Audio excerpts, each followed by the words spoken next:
29 tomorrow. I don't know. I God, wish I were me. knew.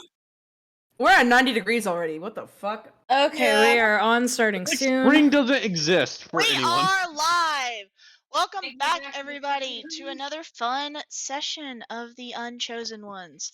As you all know, my lovely students here, I am your humble DM, Moss. It's been a while since we've played, because shit happens. COVID is a thing, and my mother is in rehab now, no longer in the hospital, so we are back.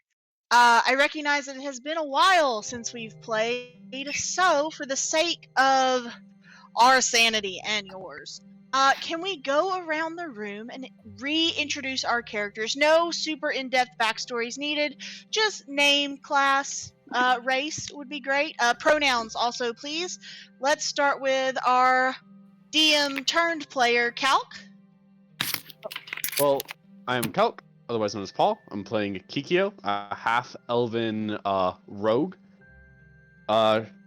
She uses her pronouns, and she is deaf and mute, so no character voice. I have her speak through sign language. I do want to just say real quick that this information is listed on the screen. Yeah, but some people like to listen to streams as podcasts. Oh, that's true. That is true. You're right. Freaking loser. I can't believe you just undermined your DM. I will remember this. Imagine a star that's like Moss will remember this. Logan, I had a bad day. I had a bad day. D, can we get you next, please? Okay. Alright. Hello. I'm D. I'm playing Jothan of Hasselrund. She uses she, they pronouns, and she is a dragonborn druid. Correct. Logan, if you will. I am playing Zinazura. She is a half-orc, half-drow cleric of the Forge, and she uses she, they pronouns, and my name is Logan, and I use he, him pronouns. Perfect. Let's... Indy. I'm Indigo. They, them for me. I'm playing Neptune. She is a fighter Triton. She, they. Not she, they. Well, she, her. We're dabbling. We're experimenting. Okay, dabbling. Neptune is experimenting with herself, and we respect that in this house. It's true. I respect nothing. Died. I just watched our bard player fly off the screen. So let's hope that is resolved shortly. Oh, they're back. Zero, can we get a little intro, please? I'm Zero, or Thanatos, or at this point, I don't know, I have 500 names, and it's just great for me. I use they, them, and my character Astrafel, who is our Azamar Bard, uses any pronouns, but you'll mostly catch us using they, them, unless they specify. Also, the reason I screamed was because I was trying to grab my spare glasses, because I think I left my regular glasses downstairs, and I accidentally stepped on a wire connected to my headset, and I almost tripped, and it was very funny. The headset is fine, by the way. I'm just an idiot. I'm just delighted by D's laugh. D has the best laugh. Such joy every time I hear D. D has literally the best laugh. D is somebody I never want to play D&D without ever again. Oh God. It is why even when I host a small session, I'm always like, hey D, you want to pop in? Because there's nothing more delightful than my friend D. Anyway, I know it's been a hot minute, so my dears, do we have our snacks, our drinks, our character sheets? Are we ready to begin? I'm full. I'm opening up D&D Beyond right now. Excellent. And I was actually low-key kind of worried because I was making some quick hot chocolate before the stream, and as I was drinking it, I was like, this better not start as I'm finishing my amazing hot chocolate. I love those dice, Calc. Calc's wearing the shirt I bought them. I bought them a Guess I'll Die shirt with a die, like a D20. And it's... Thank you for the resub. Thank you for the resub, as always. Thank you for the resub. This is my channel now. Oh, no. stabbing me. I've commandeered it. Hi. My Oh no! Oh no, did you read it? Oh no, your internet! Uh-oh. right, my internet's dead. So I'm on my phone. Hi. Let me go get my Hi. iPod. You know what? It'll do for now. We know you're there. Yeah, I'm gonna go get my AirPods. Yeah, you're good. Are we ready to begin? I've got Don't my notes. worry, Indy, you Do I have noise? you have you have time to go get your headphones. Okay. I can't speak. I gotta get my D6 because they in another box. Oh my god, you should have known to get your DC ready, especially since Logan, What's up? everyone. The last time we were here, This beverage is sponsored by Pepsi. No, we're not That is- sponsored. We're not sponsored. we're not sponsored. We are not No, sponsored. this Nobody's beverage, paying I us was- anything. Yes, This beverage that's holds true. a I was Coke. making a joke. 'Cause I'm holding a Coke. Also, everybody say hi to Missile in the chat. Hello, Missile. Hi, Missile. May I please resume my speech? Yes, go ahead. Thank you. Last time we were here, it was orientation day. Everybody signed up for classes. You guys almost got into 2 whole fights and kind of figured out where you were staying, met some people, had a pretty okay time. But that was a couple days ago, and today is the first day of classes. You guys have spent the last couple days settling in, kind of looking around, getting used to Tenamore Island, or at least the area up by the castle. As dawn rises on the first day of classes, everyone is, for the most part, I assume you guys are all resting and sleeping and just kind of getting yourselves deep down in Sleepy Time Junction. Except for our dear friend Zenazura. Hi. Zenazura, as you remember, I'm certain I do. you agreed to help the Forge Master and one of the fighter professors help with the Forge Yes. before dawn. Yes. Come on. Dawn is rising. How early would you say that you get there? 30 minutes early on the dot. Okay, so 30 minutes before dawn starts to rise, you are at the forge. Yes. Because that's just how Sinazura is. It's like if you're not early, you're late.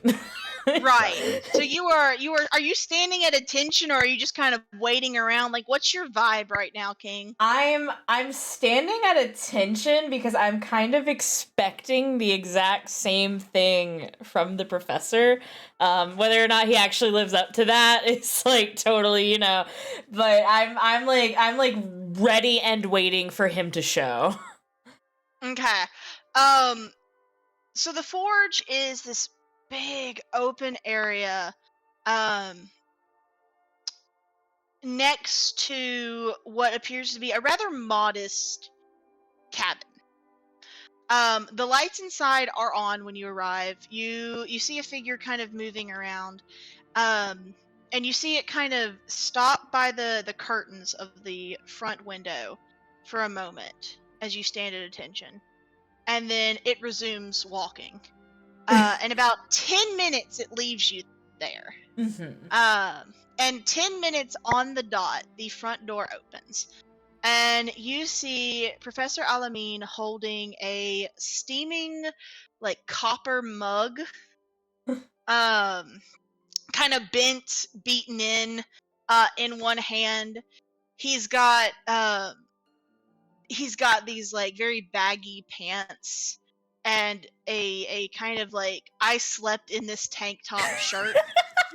As he steps outside and he's like combing his beard, and he looks at you Also and hot. he leaves the comb in his beard and takes a long sip of whatever boiling liquid is in his mug. Presumably goes- coffee might have whiskey in it. Probably coffee, you don't That know. coffee, also hot.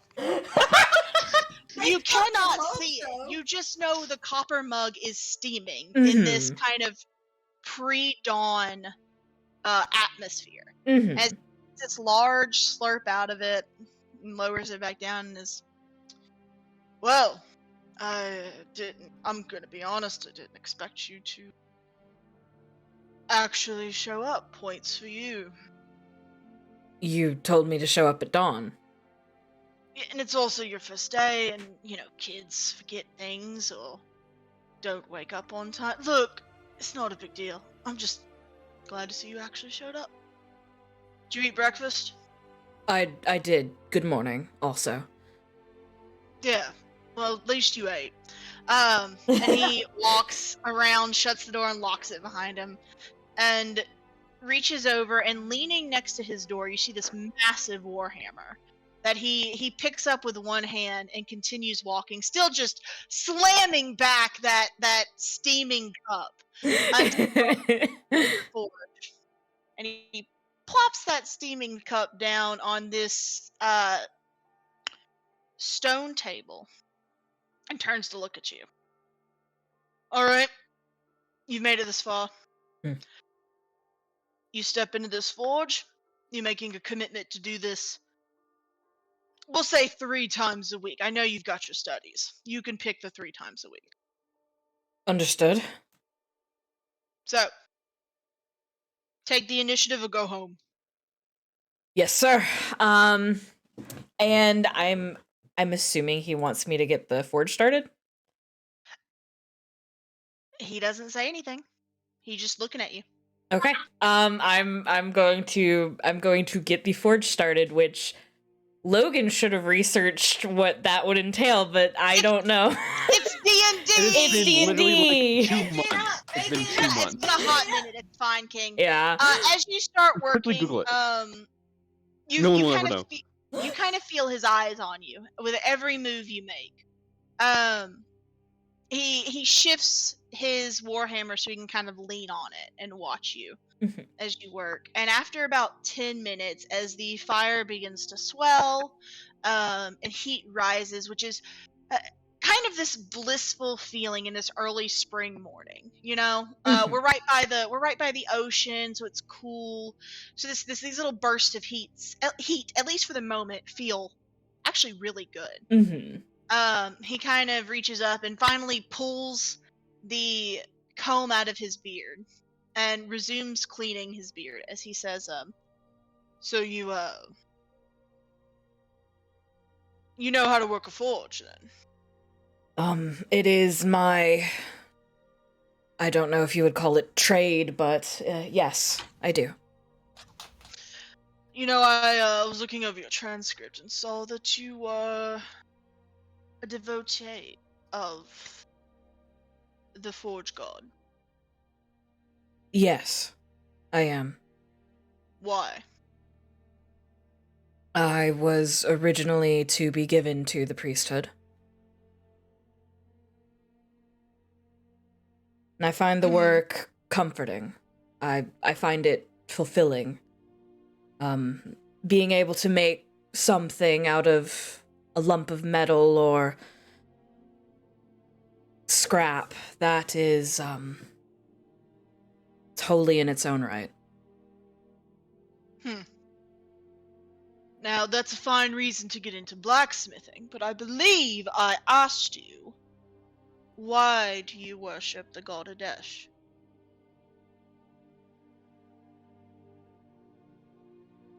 Is that not the reasoning? Is it? It is. So, you enjoy blacksmithing, so you worship its god. I enjoy blacksmithing. To say I just enjoy it would be an understatement. As I said, I find the work holy.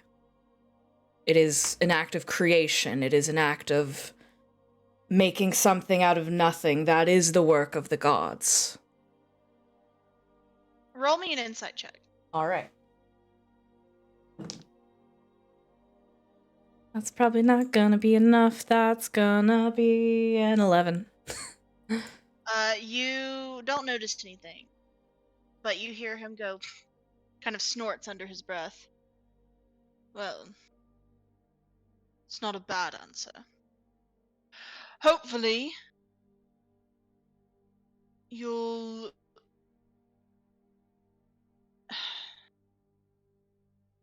Let me ask you this. It is a good answer. Is it the best you could give? If you were to look the god of forging in the eye, if you were to look Adesh in the eye, would you think... And he has to pause to think of his wording. Would you find him pleased with what you've offered me today?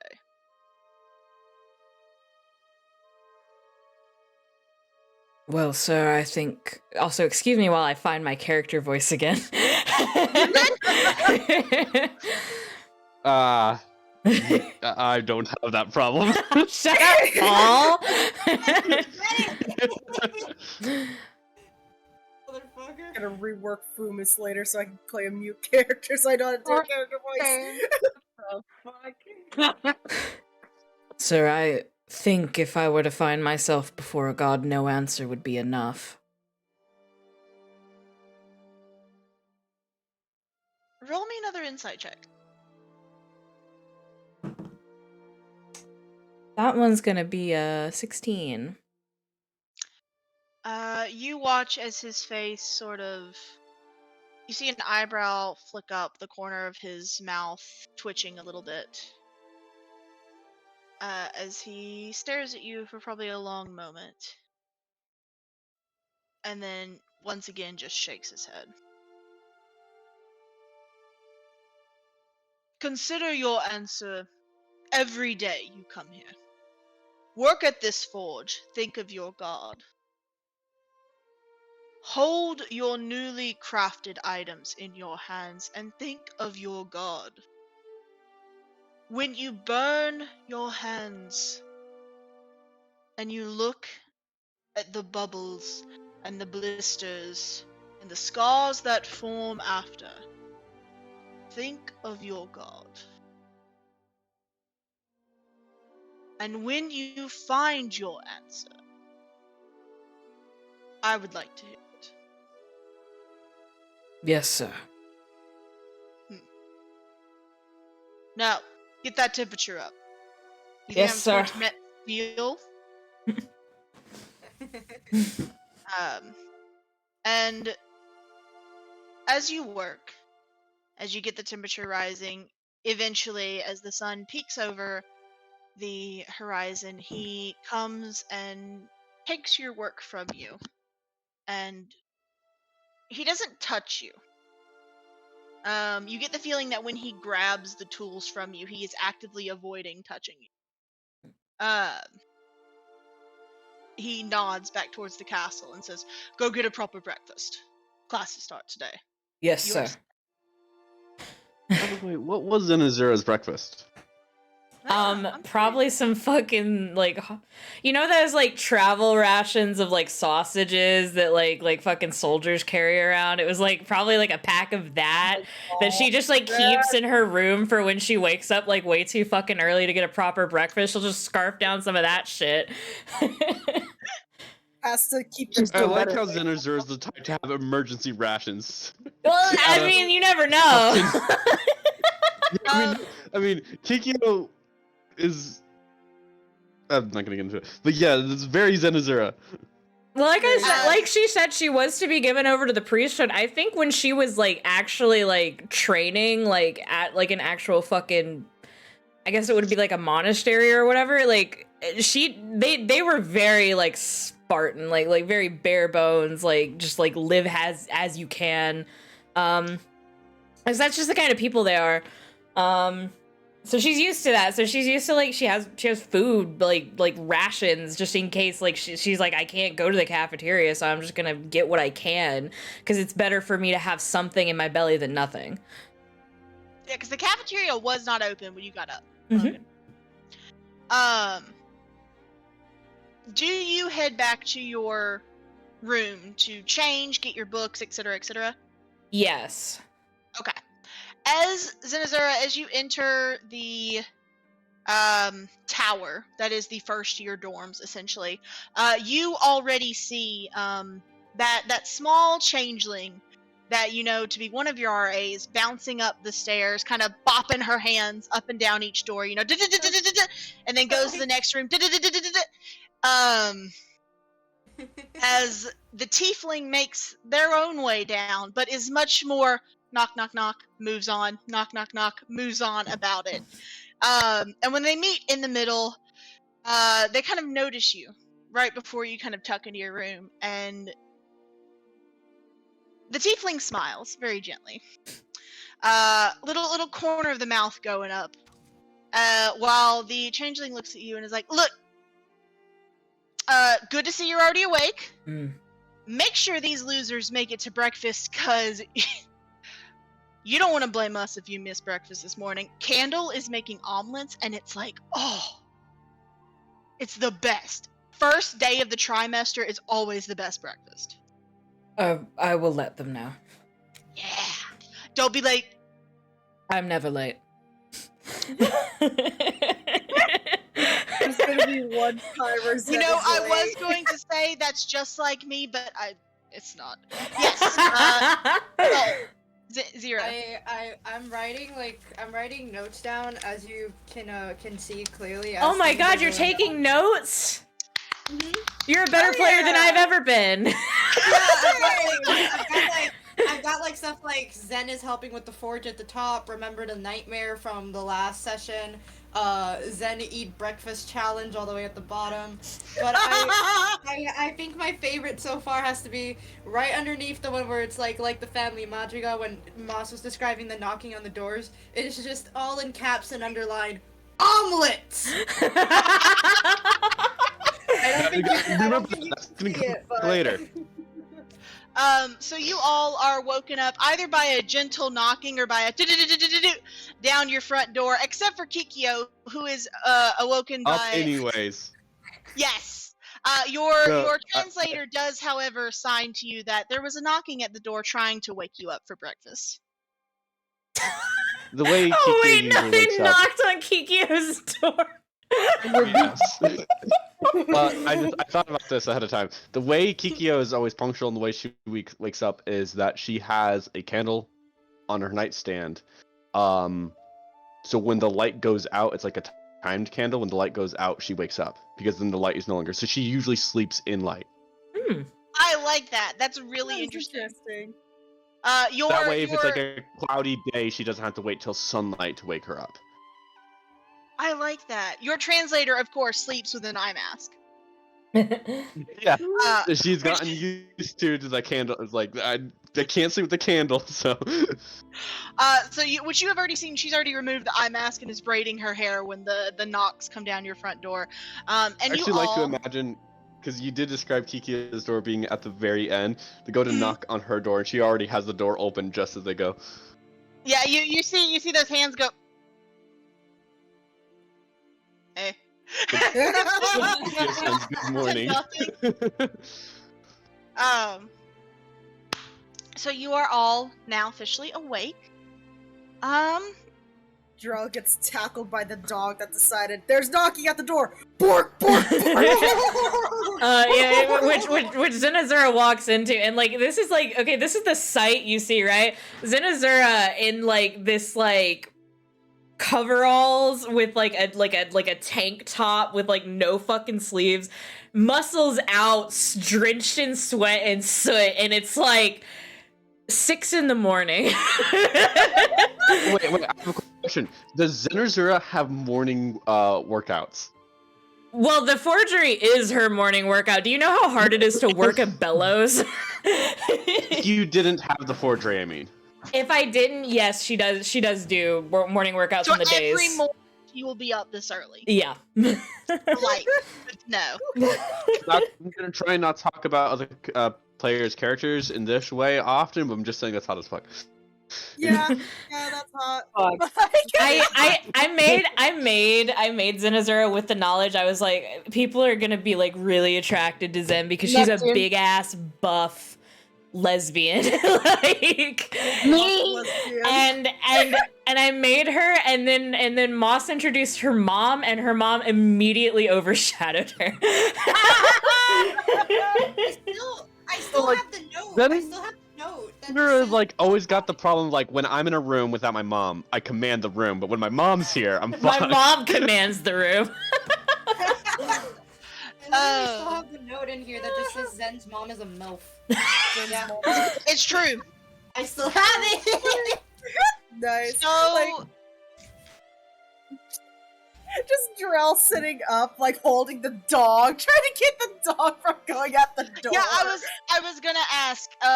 When you guys start heading to breakfast, what is the sitting arrangement like? Are you guys like all sitting together? Are we sitting separately? What are we doing? At this point, we've only had 3 sessions in. We haven't even gone to classes yet, and Yeah. they have all like know each other, but like they're not. There's other first years too, obviously, right? There are your 6, your 5, the 2 elves, the hang around Lewis, and then the sorcerer, the little Kalishtar that helped you guys find your tower dorm. Our This is class not a sizes are big- very small. There Okay. is very small. So there is a Are total the of 8 cafeterias first- like first years, second years, third years, or like? It Consider whatever the is fuck- very kind of castle. I mean, we are in a castle, very castle-esque. They've got these long tables. They're not like don't think of like Hogwarts tables where it's like stretches the whole way.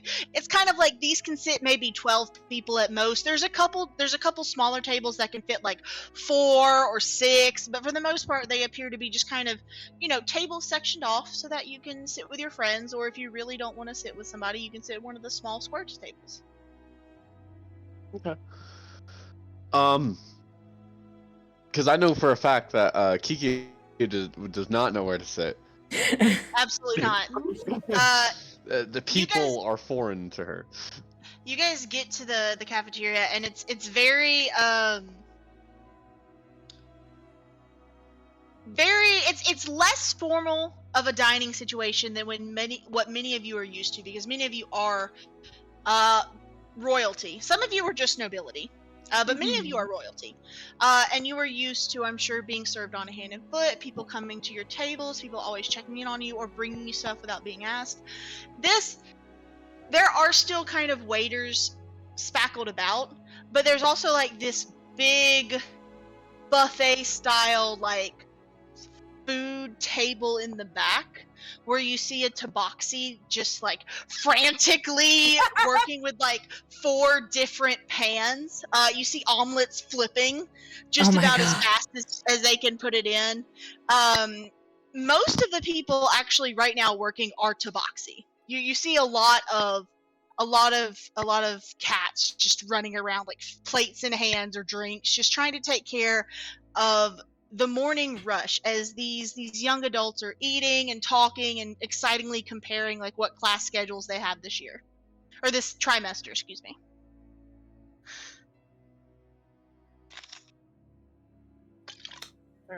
Mouthful. Just out of curiosity, did any of us know why mostly Tabaxi are the staff? It's not like a servitude sort of thing. Right. If you want to roll me an investigation check, I mean, you could probably pick something out. I mean, I don't know. Kiki is kind of bad at investigation. She only has a +9. All right. Oh, let's that's give it. this a You're right. go. I'm sorry. Yeah. Okay, that is a 2 + 9, 11. It's not hard. You watch the tabaxi in the back. Sleek black fur. You see a little bit of graying around the muzzle. And you kind of pick out that a lot of these tabaxis kind of look like her. There are a couple pure black ones, a couple tuxedos. But you get the vibe that like they look a lot like her, and they all sort of work very well together. They're not speaking, but they're communicating. Ah, clones. Got it. That's the Yes, only logical exactly. assumption You got here. it. You figured Why it do you out. guys always make me laugh when I have something in my mouth? Don't We snack wait. during D&D. No, I'm kidding. No, wait. I said I was kidding, Yeah. kid. We wait specifically for you to have something in your mouth so we can say something funny. It's true. It's very coordinated in time. We're like DMing back and forth. Like, D has something in their mouth. Go, go, go. We know to keep an That's eye a on drink, you. go! we're in a fucking group chat, bro. And then I think you described just like kind of get the aesthetic. A lot of the buffet style food is like seafood because this is an island and that sort of thing, right? Yeah, so there's a lot of fish, there's some rice. Again, you do see the only egg sort of thing you see is the tabaxi, like I said, working about 4 pans at once to get omelets out. There's a couple fresh veggies and some fruit. What you watch as one older student puts fruit in their omelet, and you feel a shudder go down your spine. But for the most part, people seem to be, sticking to the usual. That person It's like putting fruit one in their guy omelet. making, Freaking like- psycho. Just Right. piling Get them out of fruit. school. What are my meat options for an omelet? For omelet, so are you going up to where the tabaxi is making? Yeah, I want an omelet. Okay, I've God. cleaned up. I've cleaned up between like being at the forge and now. By the way, like I'm not sweaty and soot covered anymore. So there are Plenty your of typical options for an omelet, cheese, veggies, spinach, mushrooms, etc. Mhm. You also see some bacon, some ham. You also see some fish. There are some sardines, some anchovies. You see like tiny shrimp. You watch as a lizard folk actually like is just like, no, listen, I want you to Candle, I love you. Please, it is my last year. Can you just destroy my omelet with prawns? I'm begging you. A lot You of the watch- style of food here Hilarious. is. Oh, sorry, I didn't mean to No, interrupt. No, you're good. Go ahead. I was gonna say a lot of the style of food here is distinctly very culturally different than what Kiki is used to. You did see there's rice, so she gravitates towards that. Definitely gets an omelet. I'm assuming just through context clues of talking to other people, like signing and stuff. On the way here, that she heard that the omelets that the omelets were just Very to die for. Yeah, So- like you, which the omelet actually you watch as she like the tabaxi kind of sees what you have and gives you a smile, and as she's making your omelet, she stops a little early and puts the omelet across your rice, and then one of her children come over and flips a knife and slices the omelet so it folds out to like this blanket over your rice. Kiki is beaming. She Um, grins and trades out pans with another tabaxi. She will pause for a second with her plate of food and then sit at the corner, the farthermost table alongside her translator, because people scary. All right, anyways. So you guys watch as Kikyo and her translator shuffle off. And yes, by the way, just because I want to finish my joke, that lizard folk absolutely gets a omelet destroyed by prawns. Just it's mostly More prawns So than much. omelet. I was gonna say it's so much prawns. The omelet's not even really holding together. yeah. It's mostly prawns with a little bit of omelet. Like that's With a little bit of. It's Well, just like let's- scrambled omelet. eggs at this point. yeah. Like, Right. he is as much as The a lizard sauce is folk just can all over the plate. Yeah, like as much as a lizard folk can grin, he is just cheek. I am selecting all of the meat options for my omelet. Like not so much that it's like ridiculous, but Zin likes meat. So you Zendikura is like, what kind of meat options do you have? Okay, I'll take all of that. I'll take all of that. you I watch need as I need my protein. she starts My making protein. each of y'all's omelets, and she stops just before the eggs begin to curdle, and she looks at each of you. And Zenazura, as you request a lot of meat, she stops and looks at you and squints, and then nods and reaches over and kind of underneath her thing, she also pulls out just whole, like the bacon in the trays that she uses is cut up. You just see her lay 6 strips of bacon just uncut across your omelet before folding it over. Hell yeah. Astrafel, she sees you are an Azamar, and after kind of squinting a little bit and twisting around, notices your ears, and you see her throw kind of more of a salad-esque into your omelet. You know, elves and their veggies. And as she finishes yours, one of her children comes over and puts a little fruit cup on your tray. Neptune, she doesn't even hesitate. She puts fish. You're getting fish in there. She even kind of winks at you and gives you like a cup of shrimp on the side. Yes. And as Drell, same thing with you. Meat, little fruit cup. And as you guys kind of toddle off to find your own place of seats, you just hear her kind of, you gotta love first years. You got to love first years. I would. Neptune's like, I would fucking like kill God. For her. I would kill God for you. Zinazura is very pleased to the point that you can kind of actually see her smile poking out from behind her tusks. Which is not a sight you often see. It's not. Is beaming. So how are we sitting? We know Kikyo is off on her own. What about you guys? I think Zen would at least sit with Drell, so wherever Drell's sitting, Zen would probably sit. Because Zen's like, you're my roommate, so you're like you're the contact I have here. Like, Yeah, honestly, it's like Drell is a little bit of a shy person. She's like, Sen. So she's like deciding to just like kind of toddles over to where Kikyo is. Come with me. Oh no, Kikyo tries to go sit by herself against 2 extra people. What about you? Well, don't you worry, because we're about to get a third! oh my god! And a fourth. The fuck? Making a party, bro. I love how this party is like 3 introverted people plus 2 extremely social butterflies. Well, that's what happens. Introverts always get adopted by extroverts. Take it as the extrovert. It's true. I really like this. Go ahead. Because Kikyo rationalizes that after the altercation of yesterday of Kikyo face planning. That was funny. 2 net ones, but I like how I said yesterday, even though the last time we played was like 2 months ago. It's hard to remember. It's yesterday game. But then No, it was 2 days ago, I created a quick flash bond, temporary. So she is You guys did. happy. Even if she This doesn't is- know what this the is- fuck to say. This is actually what happened to me my freshman year of college. I was the extrovert and I collected 3 introverts. Just, they were mine. They were mine. So you guys. Kikyo gives a slight little wave of hello, as others sit at her table. I want you guys to know that Kikyo probably sat at one of the smaller tables, so I just like to imagine, since you guys came last, Neptune and Astrafel, you have to drag Yeah, chairs. I was gonna say Neptune and Astrafel absolutely bringing fucking tables over. Yeah.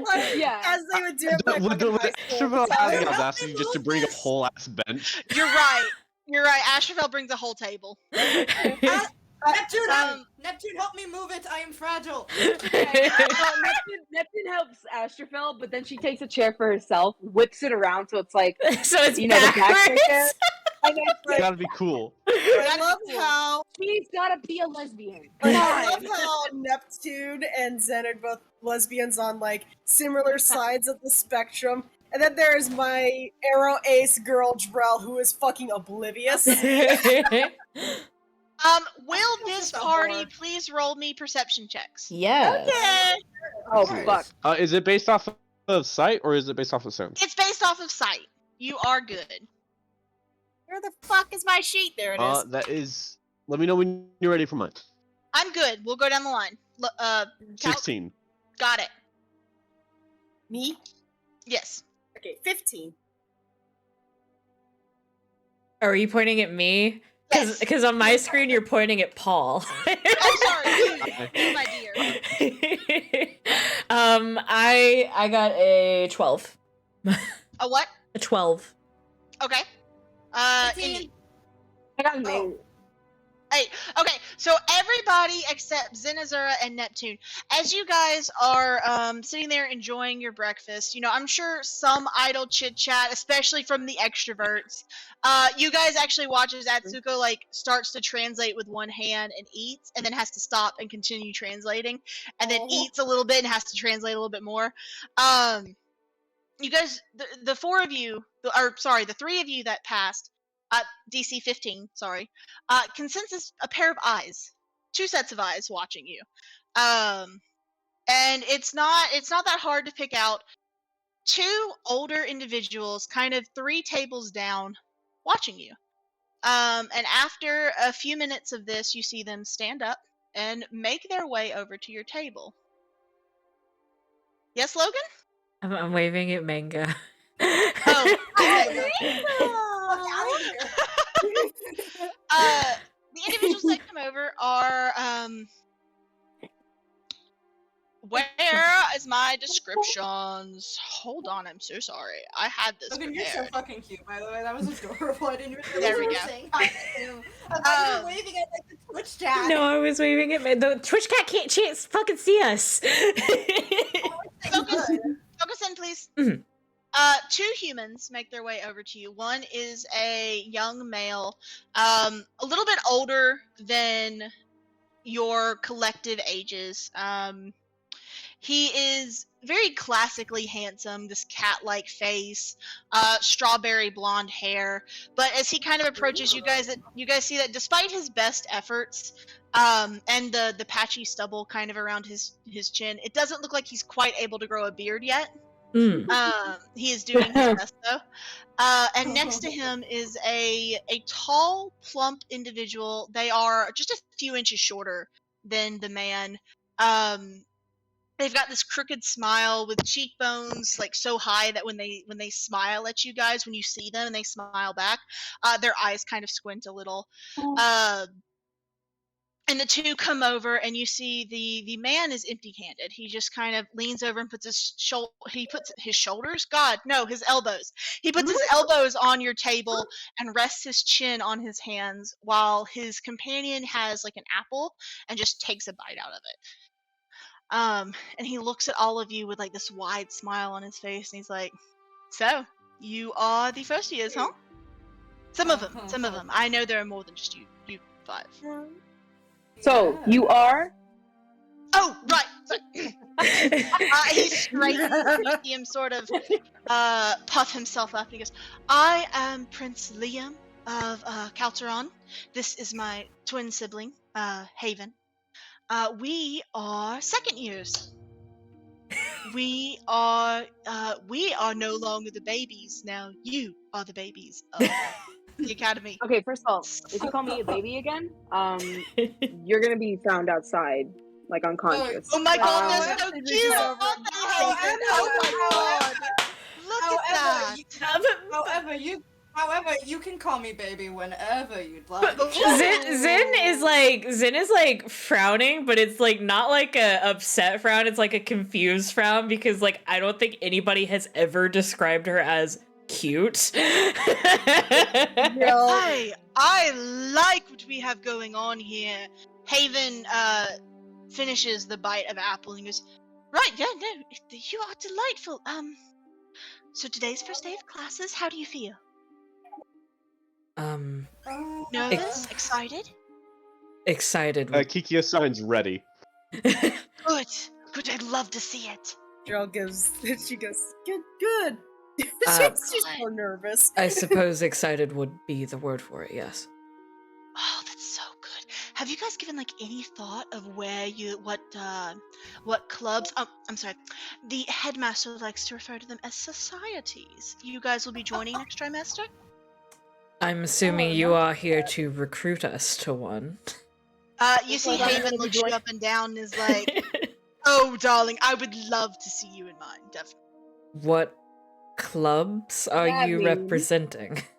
You see them lift an arm and flex, as they say, "I'm part of the International Iron Lifters Society, vice president, actually." Oh.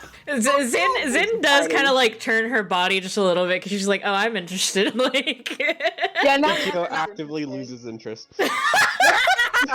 Now, of course, there are clubs for the more studious, and you watch them turn to their brother and smile, and it's like, Liam, and Liam's just like, you know, I can't follow up with that. International accounting. I founded the club last year. Oh, you're adorable. Oh, I love him.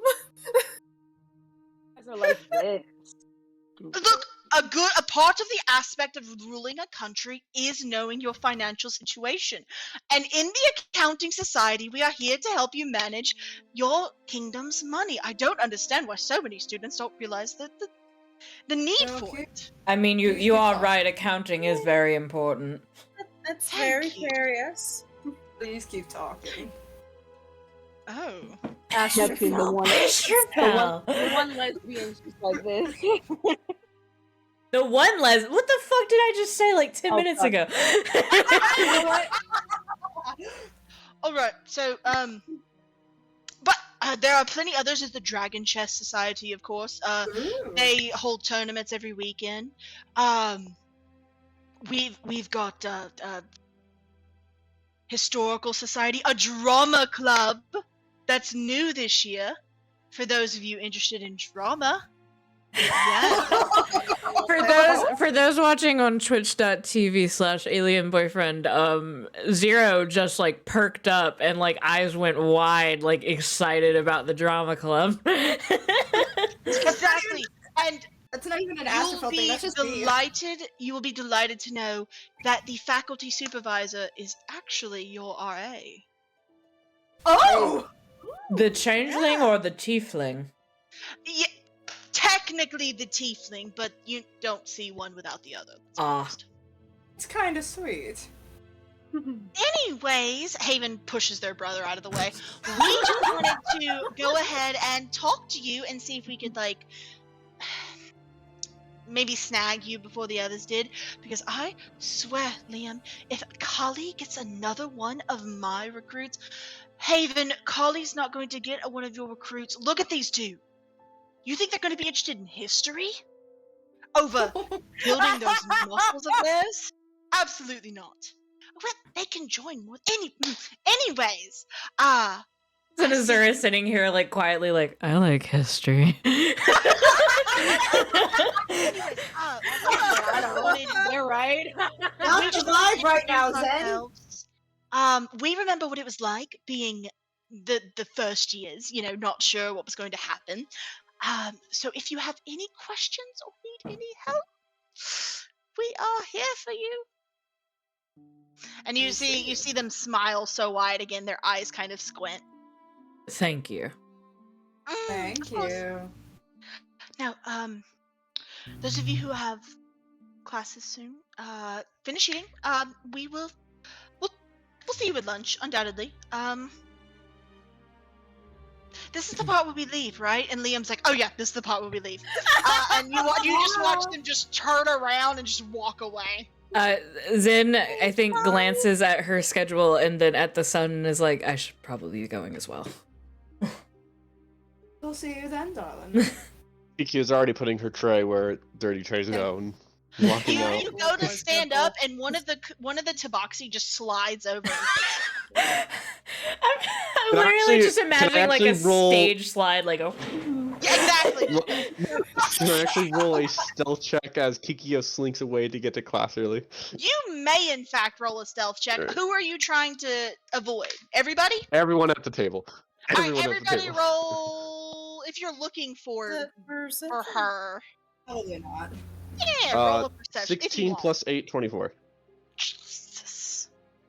Okay. Zen's straight up not paying attention because she is like unstealthily getting ready to go to her own class. I just say, as that was happening, I'm still writing notes, and then like one of them is just Liam's name with a bunch of hearts around it. While you guys do that, we have 2 redeems Bucket redeemed a hydrate, so everybody take a sip. Yeah. And Missile redeemed a posture check. Please unshrimp yourselves. Thank you. Those got redeemed a while ago, but we were like mid-conversation and I didn't want to interrupt. Understand, that's the last bit of my drink, by the way, so I'm gonna have to get another one soon. Also, I just love Zenazura is like literally the nerdiest buff person. She is, and I love her. She's just So sitting here like Zenazura is the whole fucking package. she's like, Literally. but wait, accounting and history are important. We are gonna hit the first block of classes today. Kikyo and Neptune, you guys have military tactics starting at 9 o'clock, and Drell, you have druidic basics starting as 9 as well. Astrophel, you don't actually have any classes until 1 p.m. Wow, Astrophel got the good schedule. Astrophel, or at least for Monday, Wednesdays, Fridays. Anyways, need so my here's beauty what we're gonna sleep. do. Wait, what class do I have at the beginning of the day? You don't. You have one at 10 for forging. Oh, wow. Oh, then I'm getting ready to leave early for no reason. You like to be there early. Those of you who have classes, I guess I can check on Maximus before my first class. Here's where we bring in our attempts. Excuse me. Our attempts at trying to quantify studying. This will be a hit or miss. We're going to practice it and see how we feel about it occasionally. I cannot physically go through every hour of every course with you guys. So, what I want you to do is you guys are going to roll a d20, add the mental stat of your choosing, and let me know what your character is doing for that class. Are you paying attention? Are you writing notes? Are you goofing off? Are you chatting? Do you skip class? You have as much freedom to do whatever you want. The dice will decide how it goes. So Kikyo doesn't really actively take notes in the same way other students does. She has a keen mind feat, so she generally just remembers other things. She just remembers everything of the class. However, she does take notes specifically of things that she wants to study up later. So she'll have this. She studiously writes down questions of what she wants to research, where books that come to mind of where she could possibly find the answers to this, because she's always trying to prove herself, so to speak. So she puts in a lot of extra work. You said roll with advantage? Yeah, roll me with advantage with the keen mind feat. Okay. I like to think that Drell did basically what I did in high school when writing notes and stuff, where I understood what I was writing, and I understood it perfectly, and I did pretty well. If anyone else tried to fucking read that shit, it would be a mess. Understood. Alright, what did you get, Calc? I haven't rolled yet. Oh, sorry. What did you get, D? I got a 13, 16, 17. Nice. I got a 20, dirty 20. Dirty Nice. 20, nice. Neptune, roll me a d20 and add the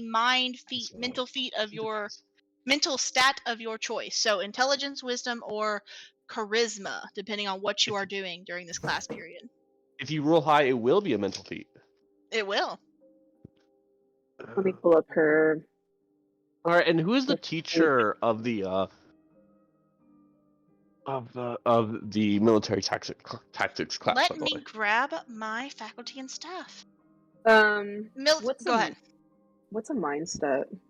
So that's your wisdom, intelligence, or charisma. Those are your mental stats. Your physical stats are con, strength, and dex. If I may postulate though, just out of curiosity, how does charisma? Depending on what you're doing, that's why I said, are you goofing off? Are you talking? Okay. Are you working with others? Are you skipping class? You know, I'm leaving it up to your best.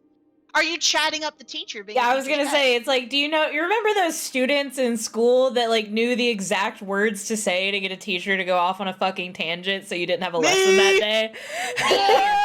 That's your charisma stat. Me with Dr. Fraser and the Titanic, God rest his soul. I got a 6. A 6? Okay. Drell and Neb, do you guys sit together in military tactics? Yeah. No, I'm sorry. It's Nep and Kikyo. Or do you sit Um, separately? Oh well, I feel Kikyo like doesn't she would go want out to. of her way to sit next to anyone. In fact, she does Okay. the opposite. She sits away. Okay. So Kikyo, you are focused. Your translator is just effortlessly. Well, Kikyo doesn't even need her translator to translate everything unless the professor turns away to like right on the chalkboard while talking, in which Oh yeah, case she she can does read need lips. Asuka's help. But she can read there's another reason she's always has to focus if she wants to do well in class, because she can't just absorb the information by hearing. She has to pay Focus. active attention. Atsuko is constantly translating for you, no matter what. But it's Mhm. up to Kikyo where her eyes go. Nep, you are just so excited or confused, or your ADHD kicks in hard. Like Nep's Yeah. ADHD kicks in hard. There's so many things going on. This is the first day of school. She's the ADHD boy in the class that is like the one that will distract the teacher. She tries to take notes. Just ends up doodling in the margins. Yeah. Jocelyn Wallace. She wasn't expecting military tactics to be so fucking boring. Right? Jocelyn Wallace, she is a human champion. She is your teacher for the day. This Could you first day type is... that out so I can write it down? Yes, of course. Here, let me do Thank you, that. thank you. I have keen mind, so I have to actively take notes. There you go. That is your military tactics 101. She is a human with southeastern features. She has her black hair pulled back into this tight bun. She's got a gnarly, like 3 claws scar across her face. And this huge warhammer just leaning up against the wall. And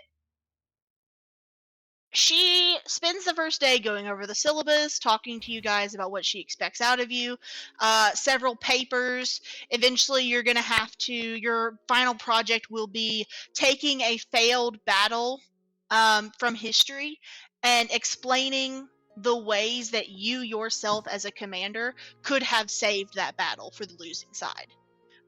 So a lot of research will be involved, a lot of mental gymnastics. You guys are expected to be focused in her class, essentially. Well, Failed step 1. Drell, your class goes not as good as Kikyo's, but you are able to pay attention. As Lorelei Softsong, the halfling from, we had our session 0 and we talked about her, as she discusses that this trimester will be focused entirely on forming your connection with this island. The first step to being a druid is to connect with the land, and she says that your final project is that you will eventually have to make a mini garden. You each have a garden plot that's assigned to you, and your final, what is the word I'm looking for here? Your final project will be that you will have to, using your magic and your connection only, grow from this small plot several plants that are found only on Tinamore Island. So it requires research, searching, and learning this isle. I would like to take that. Classes come and go. Lunch happens. After lunch. Skip Rogue 101. Do I not have to roll for forging? You need to roll for forging. Did I Kikyo skip has a your lot rogue? of classes. She signed up You for were a lot. right. I did. Rogue 101, So 1030. many. Roll for me, please, while I take care of Zenazura. Intellect again. Intellect? Excellent. This is more practical, so I don't think Keen Mind would grant advantage. I feel like. That is a 11 plus 5, 16. Okay. Logan, what'd you get? I guess I'll roll wisdom. And then if you could type out the teacher for Rogue 101 for me as well, that'd be great. I got a 22. Okay. 17 plus 5. I will. Have my my fucking schedule up on like the side of my screen just so I can look at it. I'm just like, wow. Just I'm Just being letting you I'm know, kind of like back in like PTO is college mode where I'm like, oh fuck, I gotta. Yeah. Focus in, please. Mhm.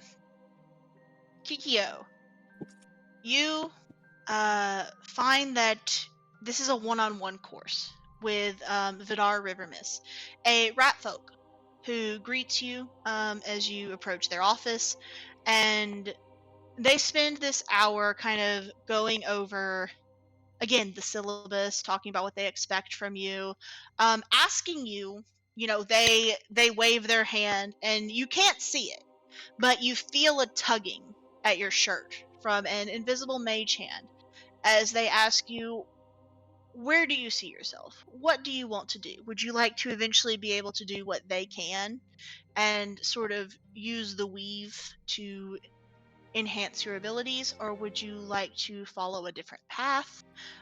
Is assassin the way you want to go? Are you more of a thief? Like, essentially, in our terms, asking you, what are your plans for subclassing? Ikea signs back that they already did intense testing on her for magical abilities back on her in her home nation, and while it's possible that she could be just a late bloomer, a really, really late bloomer, it's very unlikely that she has any, and she's not betting on that.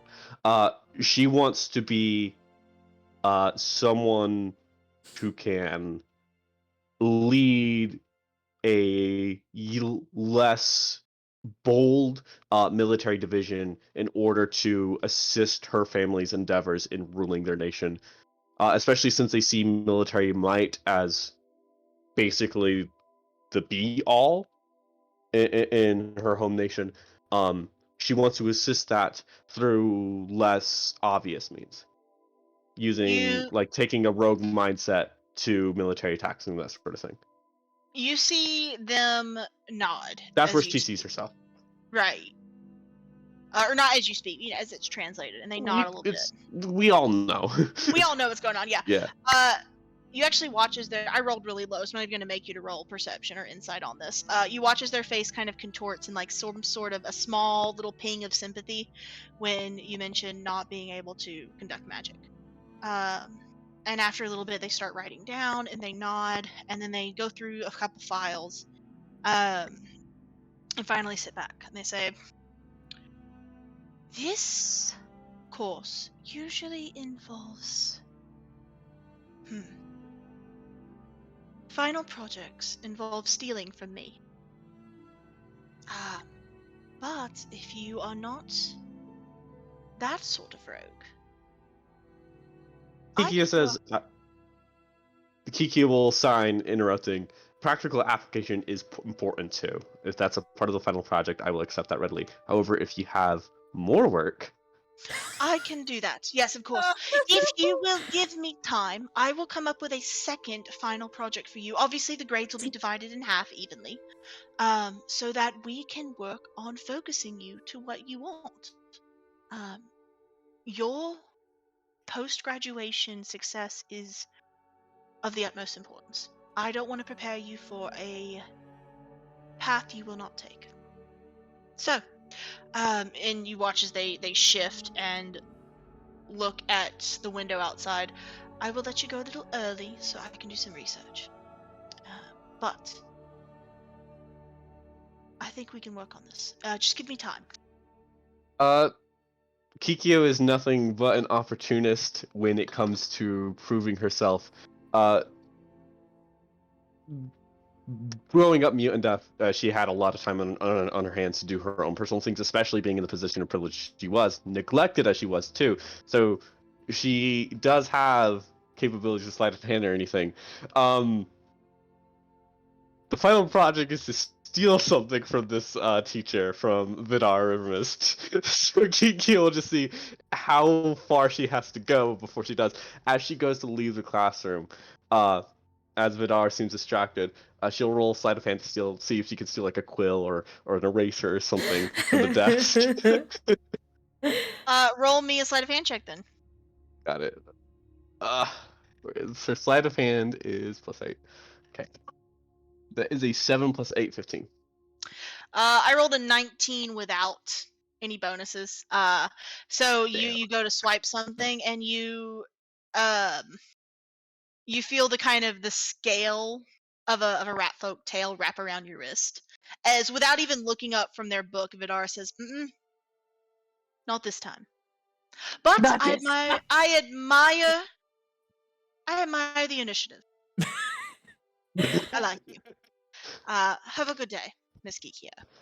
Kikyo will bow and make her way out with Satsuko. Zen, you Yes. rolled a what again? I rolled a 22. It was a 17 plus 5. Yeah.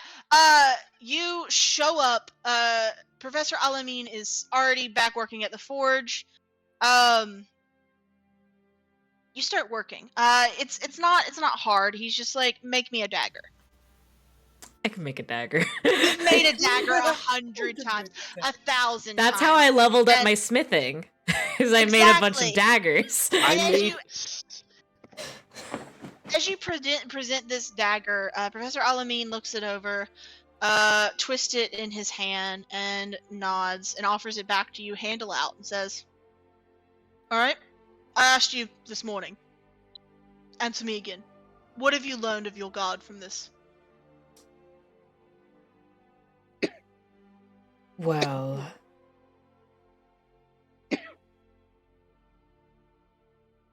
Shit. Put me on the fucking spot.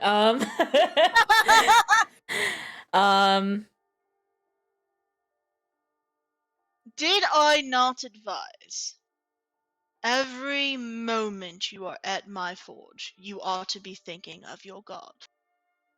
What about this dagger brings you closer to the Lord of the Forge?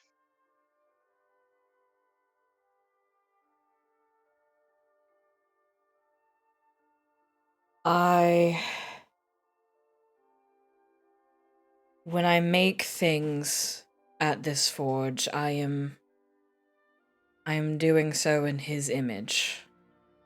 I am, in essence, taking on a part of him.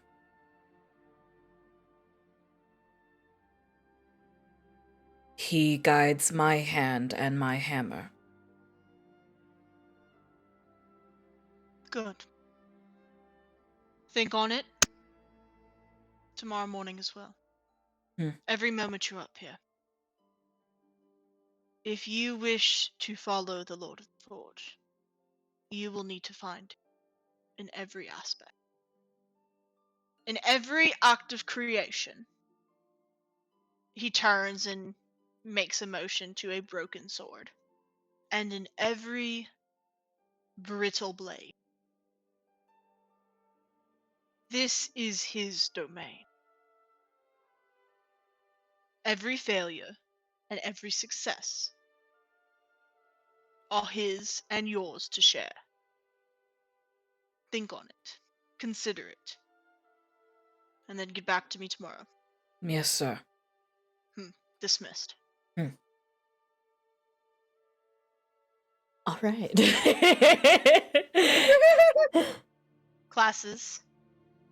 Morning classes come to a close. You all have lunch. I use the term basic loosely, obviously for something like this. There's a lot of good food. There's of course a quick little like soup and salad and sandwich area if you guys just want to grab and go. Or you can spend some time taking a little bit more time. Or you can spend more time getting something a little more invested. But you guys... Yeah, go ahead. Kikyo takes what food she can carry with her, and then heads to the library to research what she learned in military tactics. Excellent. I was gonna say, yeah, you guys, anyways, don't have that long because immediately as lunch ends at 1 o'clock, you guys are due for your weave course. Wee! Which you all Weave. all first years, it seems, take the weave. This is a very small theater style room. Your professor stands in the front of the room. Is this you guys know in theater classrooms where there's like that your seats go up essentially so you can look down. As you all find your seats, whether together or not, you see not the air genasi. You see the two elves from earlier and the Kalishtar all taking their seats, getting their books ready. As your professor enters. She is an air genasi, a very short, plump woman with this gray-blue skin. Her hair is this fluff of white cumulus clouds.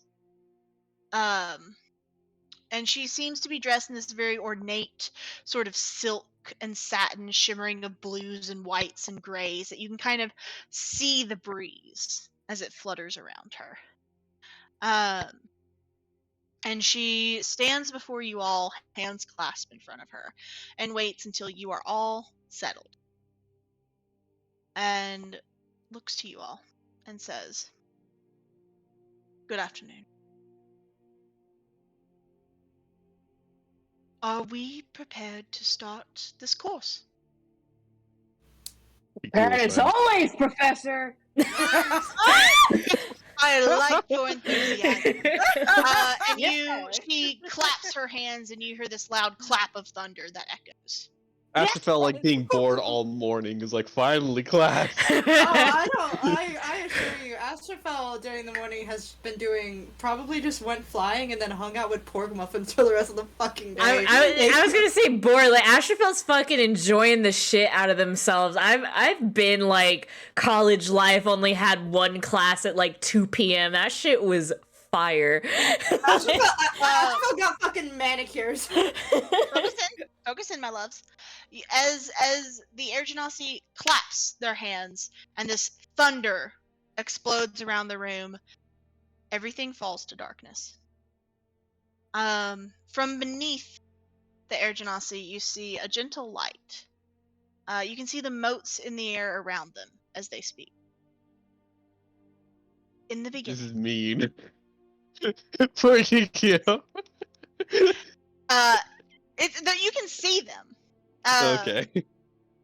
They have like this kind of like a reverse stage light where it's coming up from underneath them. In the beginning, there was only Miraphora. And you watch as Professor Gladefell lifts not Gladefell. What the fuck am I saying? That's not her name. Hello? It is Oriana Gladefell. I should not have questioned myself. I was correct. Good. Type it down for me. Yes, of course. Professor Moriana Gladefell. I can barely remember like actual, regular names like Sam. I can't. There's no way I can remember Moriana Gladefell. I just need to repeat it a couple times and I'm good. Thank you. Moriana lifts her hand, and you watch as a figure of a woman appears before you, next to Moriana, shrouded in mist and glowing. This figure is that of a winged nymph, her eyes open and unblinking, light pouring from them. Her hair, just every color and none at once, cascades from her crown down past her ankles along the floor. It is prismatic, reflecting every color, but like I said, also none at the same time. She is more beautiful than you can comprehend. It almost hurts to look at her. As Moriana continues with, "The Mother Goddess came before all. From her, this universe was born. Light and dark, matter and emptiness. Without her, before her, there was only cold nothingness. And for timeless eons, it was only Miraphora, holy and unending. But, as we know, a mother without her child is naught but grief." And the figure next to Moriana, the figure you now know as the Mother Goddess, begins to shift. You watch as her face sort of cracks as these light that was expanding outward now cascades down, weeping even. In her loneliness, Miraphora, I don't know why I just said my own name, Miraphora wept. She cut her never-ending hair, stretching it from one end of the universe to the other. The figure beside her performs these actions. You watch as again these lights, her hair now shorter, spreads across the entire room. And with this now in foundation, she began to work. From her weave came the other gods, Nevermore, Amarantha, Selene, Isdil, and others. And for a time, Miraphora was content. But gods without domains are not gods, and domains cannot exist in a vacuum. And so Miraphora returned to her hair, and you watch as the figure again begins to work. From her weft came the planar system, and from her weave came the mortals, and from that creation came society. Small children appear at the idol's feet, and you watch as once again her features shift. She's smiling, she is warm. The mother goddess first graced the elves with her presence. They are believed to be as close to her as you can get. But it wasn't long before she visited the others. And it was in the humans that she found love. You see a second figure appear before Miraphora. From the humans, she lifted the god Adesh, as we now know him, god of the forge, father of our first half-elf gods. They were married, and from their union they gave to us, her children, the knowledge to weave, to enact our will upon the world she had created. For what other purpose is there of a mother? The idol of your goddess lifts her hands, and she disappears in a flash. The strands around you glow. Some are taut, others have a bit of slack.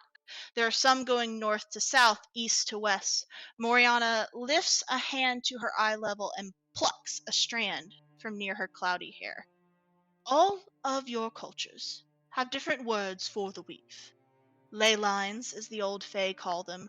Holy lines, you elves argued. Ley lines, the weaves, the veins of the very universe, whatever you want to call them, I don't care. You are in this class to learn about this weave. And for those of you with magical abilities, you are in this class to learn how to use it. Moriana claps her hands, and the weave, these strands disappear, and the light returns to the room. Do we have any questions? Oh, thank you. How the fuck did you do that?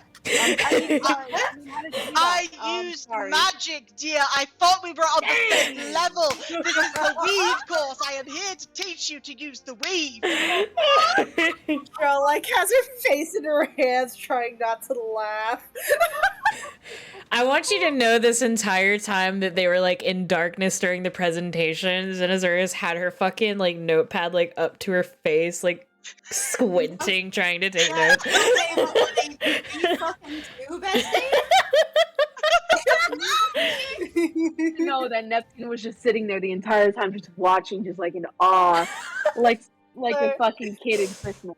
I don't think anyone in the room was not enraptured by it. Yeah, no, that was so.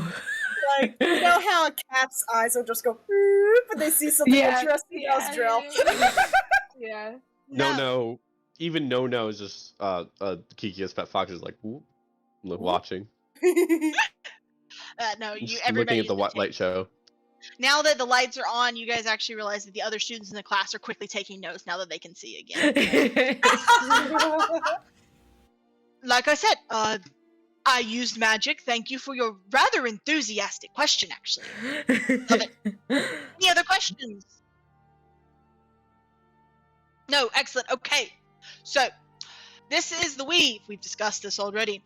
You are here to learn what the weave is, learn how to manipulate it if you can, and if you can't, that's fine. We have other projects. But I know that your other professors have not given you anything for the first day. What is it that they call the first day? Syllabus day? You all read your courses and then leave class like 20 minutes early? Yeah. I'm going to do the same thing, of course, dismiss you early, but I'm going to send you all to the library. You all know where the library is, right? Kikyo's already been there like 4 separate times. Exactly.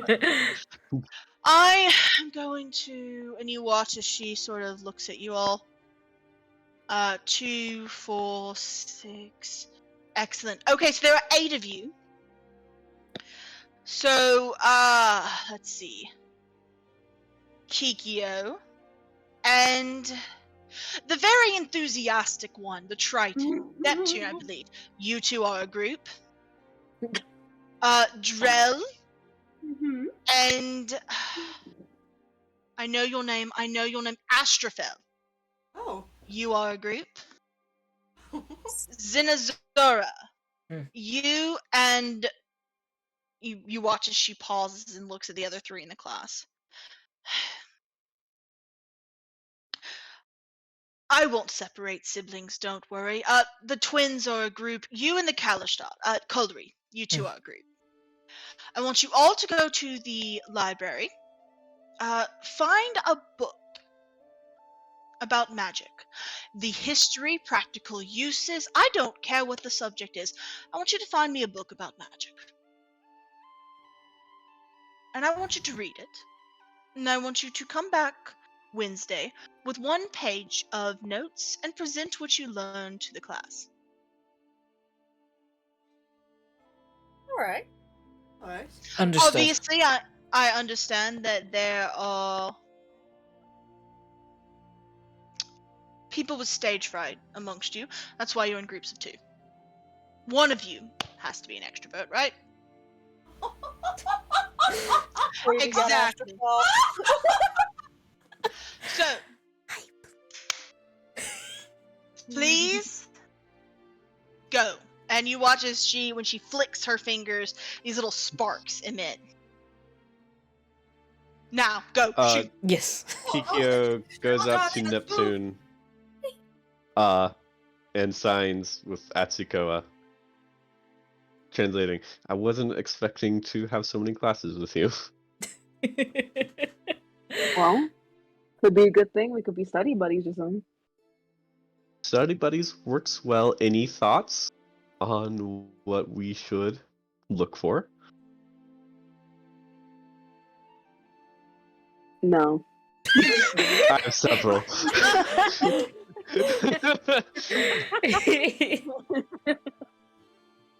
And Kikyo will, I can continue if you want, or if you just want to fade to black and we can go to the library. I was gonna say, Kikyo will ask, Go ahead. what sort of magic do you do, Neptune? I think Neptune has magic. Neptune does not have magic. Yeah, she doesn't. She's a fighter. Yeah. Now, there is a subclass of fighter that does get magic, but that's a little complicated, so we're gonna hang off on that for a little bit. Yeah, I'm good with Neptune not having magic. Kikyo's eyebrows raise and goes, huh, was me too. Yeah? Why are you in the weave class then? You didn't have to take it. Nice to know about, the world around us, I guess is a way of putting it. I mean, There we go. what is history if not to learn from it? Fair enough. Then let's look up practical applications of magic in... You take military tactics, right? Practical applications of magic in military situations. Excellent. And she'll lead Neptune to the library, in case Neptune hasn't been there yet. So you guys, we're gonna pop on. You guys all get to the library. Librarian. Can I just say one thing? Zinazura does carry Colry's stuff for her. Yeah, you see this little tiny, like 4'11" Kalistar kind of shuffling next to you, just like I can carry. I've carried my books this whole time. It's not a big deal. You really don't have It's fine. I can carry it. Oh, okay. You guys get to the library. the librarian Lenari Hareth, the Azamar that you guys met, who assigned you your rooms and all that stuff, it looks up as you guys approach and is like, "Oh my god, that is not her voice. Where is your voice, Lenari? Hello, it's been too long." "It's so good to see you again. Good morning. Good morning. Good afternoon. Actually, it's past lunch. Let me guess. The weave course, right? Yes. Excellent. So you're gonna want to go that way." And you watch as she points down a long stretch of books.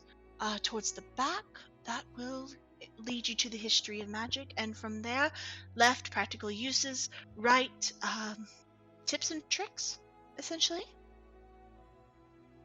Thank you. You watch as she kind of looks your group over.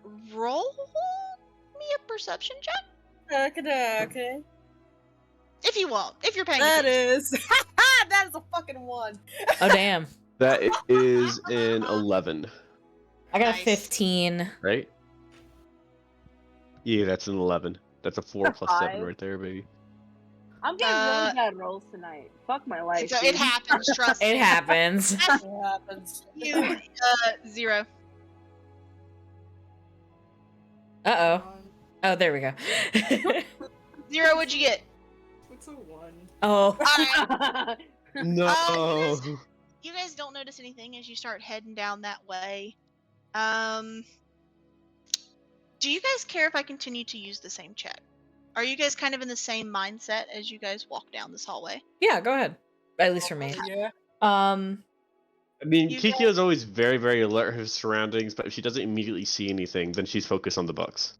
Well, yours, it's fine because this is one based on hearing. So, you guys make Fair it down the hallway. You guys actually, the library does not look this big from the outside, but you guys realize as you walk and kind of look around that you can't see Lenari behind you anymore. She's kind of faded into nothing as you walk down this hallway of books. But except for Kikyo, about 5 minutes into your walk, those of you who scored above a 10 realize that you think you hear something. This sort of low whining noise. Do you hear that? Yeah, what? Huh? There's a sound. Colry, do you hear that? Colry will roll a perception roll.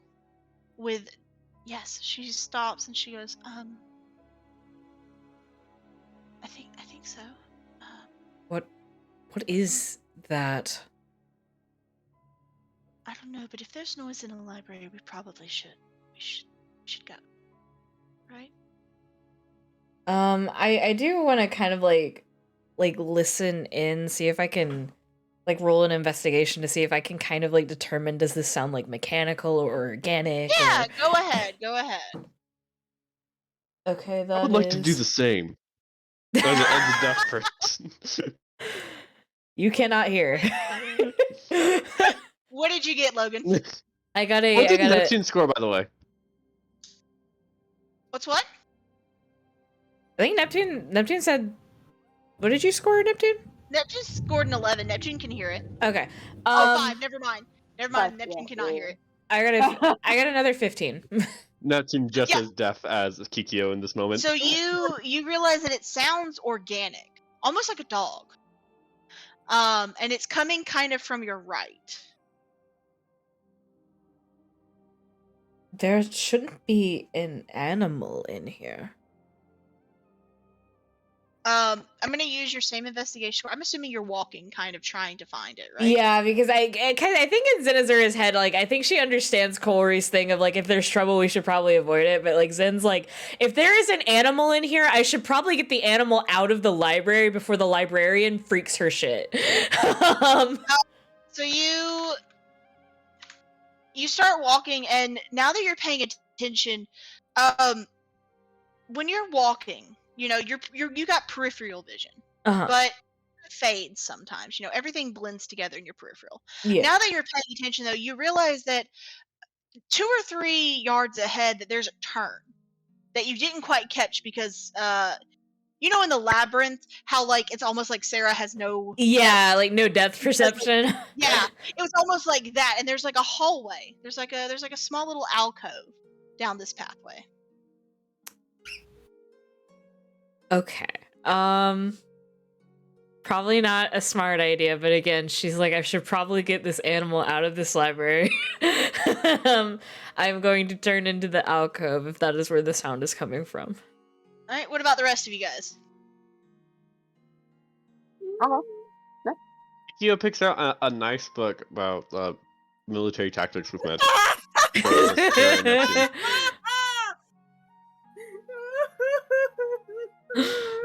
Drell? Zero? Is anybody gonna let Kikyo know what the fuck is going on? Tap. Well, they're all separate. They all went in separate directions. That's the Oh, thing. yeah. Yeah. It's a big library. Okay. I would assume. What's the point of us grouping off if we didn't? Alright, so Drell and Kikyo went in one direction. No, I'm sorry, Neptune and Kikyo went in one direction.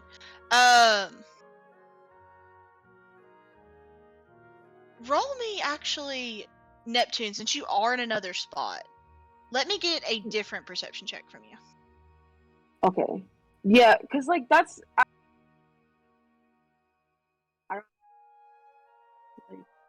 Roll the perception check. 13. Okay. Yeah, you guys went towards as Kikyo kind of pulls that book and looks at it. You don't hear the dog, but you hear the sound of Zenazura's heavy boot fall, and you hear Zenazura go, "What is that?" You know, like, what is that noise? Essentially, which is what she just said.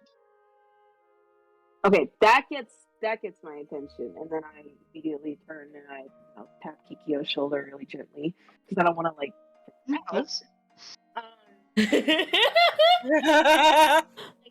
Just Kikyo looks up inquisitively. Uh, At first thinking Neptune picked out a book, and I'm like, oh, Neptune's more studious than I thought. Indy, is your internet back yet?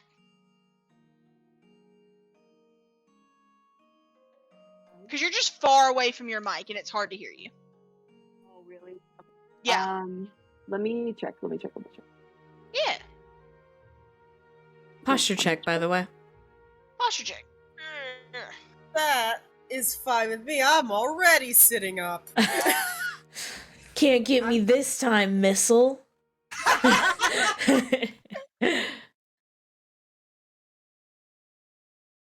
Welcome back. Hello. We'll have to see if it's back or not, because lately it's just been like really kind of fucked up. We've been having a lot of power outages here. Ooh, I get it. It's working so far. You're back for now. I'm sitting at 3 bars, but if it starts getting hazy again, I'll message you. Yeah, we'll get you. Neptune, you kind of come around the corner, kind of searching for. You guys did find your book, by the way. Kikyo is a master and is actually trying to do her job and study at school. So you guys make sure you guys mark that you have a book. I'm trying, but there's a dog in the library. I know you. It's going to be called what's it going to be called? If you want to do military Uses tactics, for it could be medic. Yeah. I'll come up with a cool name for the book. I was gonna say it could be a history of your own. Yeah. Your own military. But you guys, so Zenazura, you walk into this alcove. And you realize looking around there are 2 other entrances. And whether by luck or fate or the fact that Drell with that 5 doesn't know where the hell she's going and has got lost, you see your 2 friends kind of poke their heads around at the same time. Do either of you hear the dog? Sounds like an animal of some kind.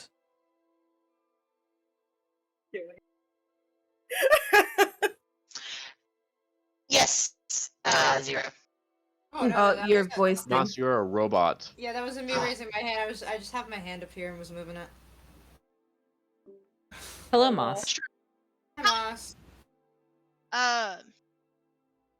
This alcove is those of you who join the others in it. Um, you guys know how when you're on like the second story of like a library, a really fancy building, they have like that marble railing to keep you from falling. Mhm. That's essentially how this room is. It's like almost like a donut shape. Oh. As you guys realize, standing around this room, that there is the sound you are hearing, which all of you now can hear, except for Kikyo. Who is reading? Is coming from beneath you, I'm. down a spiral set of stairs. Oh. Would it perhaps, if it's down a spiral set of stairs, wouldn't there be vibrations in the ground? Is it like a bassy kind of sound? No, Because it's if there's very soft. vibrations, It just Okay, it then sounds never like a mind. dog whining, is what I was told. oh, I'm dumb as hell. Kikyo is going to like glance at Cole, or not Kikyo. Fuck, I just called myself Kikyo. Zenazura. Okay. Yeah, we swapped. It's PC swap time. All right. Wait, right now? Zenazura is going to glance at Colry and just kind of like give her like a questioning head tilt, like look down at the staircase and then back up at her, like, do you know what that is about? You see her just shake her head that kind of quick, short shake of, mm-mm. What time is it? 1:15.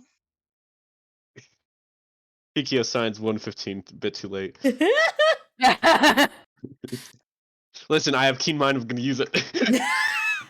You guys, none of y'all have classes until 3:30. Yeah, that was like Zen's immediate worry. Was like, how long have we been in here? And then I checked my schedule and I don't have a class, so Neptune's gonna try to find out what the fuck that's up. She gonna investigate that. yeah, she. Alright, so you go. Yeah, I was gonna say Zen's definitely like gonna follow. Alright, so you guys, those of you who do choose to follow, so we've got Zen and Neptune going down. Zen this is marble- also going to apologize to Chloe. Like, I'm sorry. I just don't feel comfortable not checking this out. Corey doesn't say anything, but Corey does follow you down. Does anyone else go down the stairs? Oh, I also, by the way, I like. We will assume that people are telling Kikyo what's going on. Yeah. Kikyo's Neptune's not just gonna be like, It was like, Kikyo signs, is this really more important than our project? Yes. there might be a fucking dog in the library. She fishes out a bookmark and not like kind of like very, very raspy sigh, like barely audible, closes it and sets it down nicely, and then we'll follow the party. Colry watches you do that and will just put the book in her bag for you and flashes you a thumbs up. Aww. Oh. Meanwhile, Drill and Asher Signs, got thank you. lost in the library. That one. Girl, you're still here. You managed to make your way here. I said this. So as you guys descend, you realize that like the library has this sort of warm gentleness to it. You know, like when you think of a fantasy library, it's that sort of musty, sort of old book smell mixed with the gentle, warm lightings of like candlelight, or in this case, magical candlelight with some fire orb beetles. You know how it goes. But as you kind of descend, that warmth turns almost cold. It's not cold in a physical sense, but it feels cold in the emotional sense. This room is almost neglected. As the marble the marble walls begin to kind of close in on you as you go down this set of stairs. Neptune's claustrophobic. Yeah, you guys actually make it down the first flight, the flight of stairs, and there's a staircase in front of, not a staircase, holy shit, a hallway in front of you. And as the last person steps off the stairs, you hear a screeching noise. As like 3 bats fly at you and kind of panicked fly around before disappearing up the stairs. and then immediately realizing how bright it is up there, screeching, flying back down, and disappearing back down the hallway. It would almost be comedic. Well, now I gotta check it out. Yes, this is more important than our fucking assignment. Now I have to go in. Now I really have to go in. We mustn't leave Neptune alone. We should follow him. No. No, I mean, like, I should take responsibility. If I'm gonna do something stupid, I'm gonna do something stupid on my own accord. You don't have to put yourself in danger for me. But, I mean, like... Zin is like looking back at Colry like... Kikyo really doesn't want to seem unafraid, so while everyone else is arguing about it, she starts heading down. Oh, well then. Alright, I'm following. This is Alright, let's go! This is not a good idea. Oh, okay. Oh, well, let me. Who said we were ever full of good ideas? I will also have Kikyo roll a perception check based off of sight to see what she sees. I'm sure if there was a dangerous area of the library, they would section it off. That's what I'm saying! That is a 19 plus 7, so yeah. 26. Okay, so based on sight, and I will also argue smell, you start moving ahead. This tunnel's about 15 feet long. And you realize there's a light at the end, and you smell something that is not decay, but it doesn't smell alive. It smells kind of on that cusp of life and death. As you enter this room, the hallway opens up to reveal this round room. It's about 20 by not that big. I would say about 10 by 10. Kind of the square room filled with knickknacks, objects, old books. In the back, you see this tall, ornate mirror with what is the wood around frame? The frame is carved to resemble dragons. What's the lighting in this room like? It's not dim. There are these floating magical candles, a chandelier, right above the center of the room, where, Kikyo, you realize the source of that smell is a death dog that has been chained. For those of you who don't know, that is a two-headed dog. It has been, essentially, chained to this room. Kikyo, you rolled so high, you realize that the chain has just enough reach that if you stepped into the room, it would be able to get you. But if you stay in the hallway, there's, it has just enough to make it around the corners of the room, essentially. And when you guys approach, the whining becomes a growl, and it lifts both of its heads to stare directly at your party. Why is this in the library? Why is this in the... No. Time out, hey, what'd you say, Cal? How is No reacting? No is very tense. The dog has not made an aggressive move towards you, so No is not aggressive back. But you can see, judging by the way its fur kind of stands on end and the soft geckering in its throat, that No is cautious, extremely cautious. Then, if I may, Kikyo will roll just a quick investigation check just to make sure that the chain and everything is in good repair and not gonna break on them as. Yeah, go ahead. Maybe. Okay. If any of you guys investigation. That is a 15. The chain is in very good repair. It does not see any spots of rust. It actually looks fairly new. Is there anything else in this room, like a doggy bowl? There's 2 sets of food bowls and 2 sets of water bowls. Oh, so the heads don't fight over it. Exactly. Aww. Kikyo looks back up and signs, I think this is some sort of pet. We probably don't need to worry. And then we'll go back upstairs.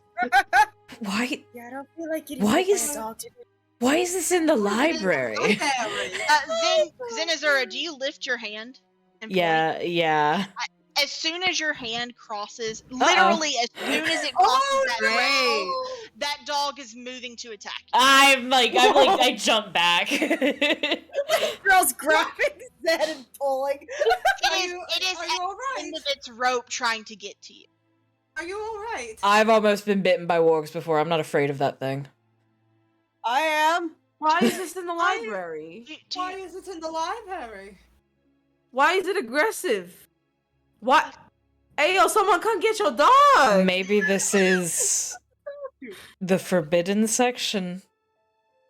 Is it guarding something? Can I like roll? I Yeah, don't know. Can I like please perceive the roll room? me. Yeah, roll I'm- me a perception. I'm Yeah, also or gonna investigate, roll.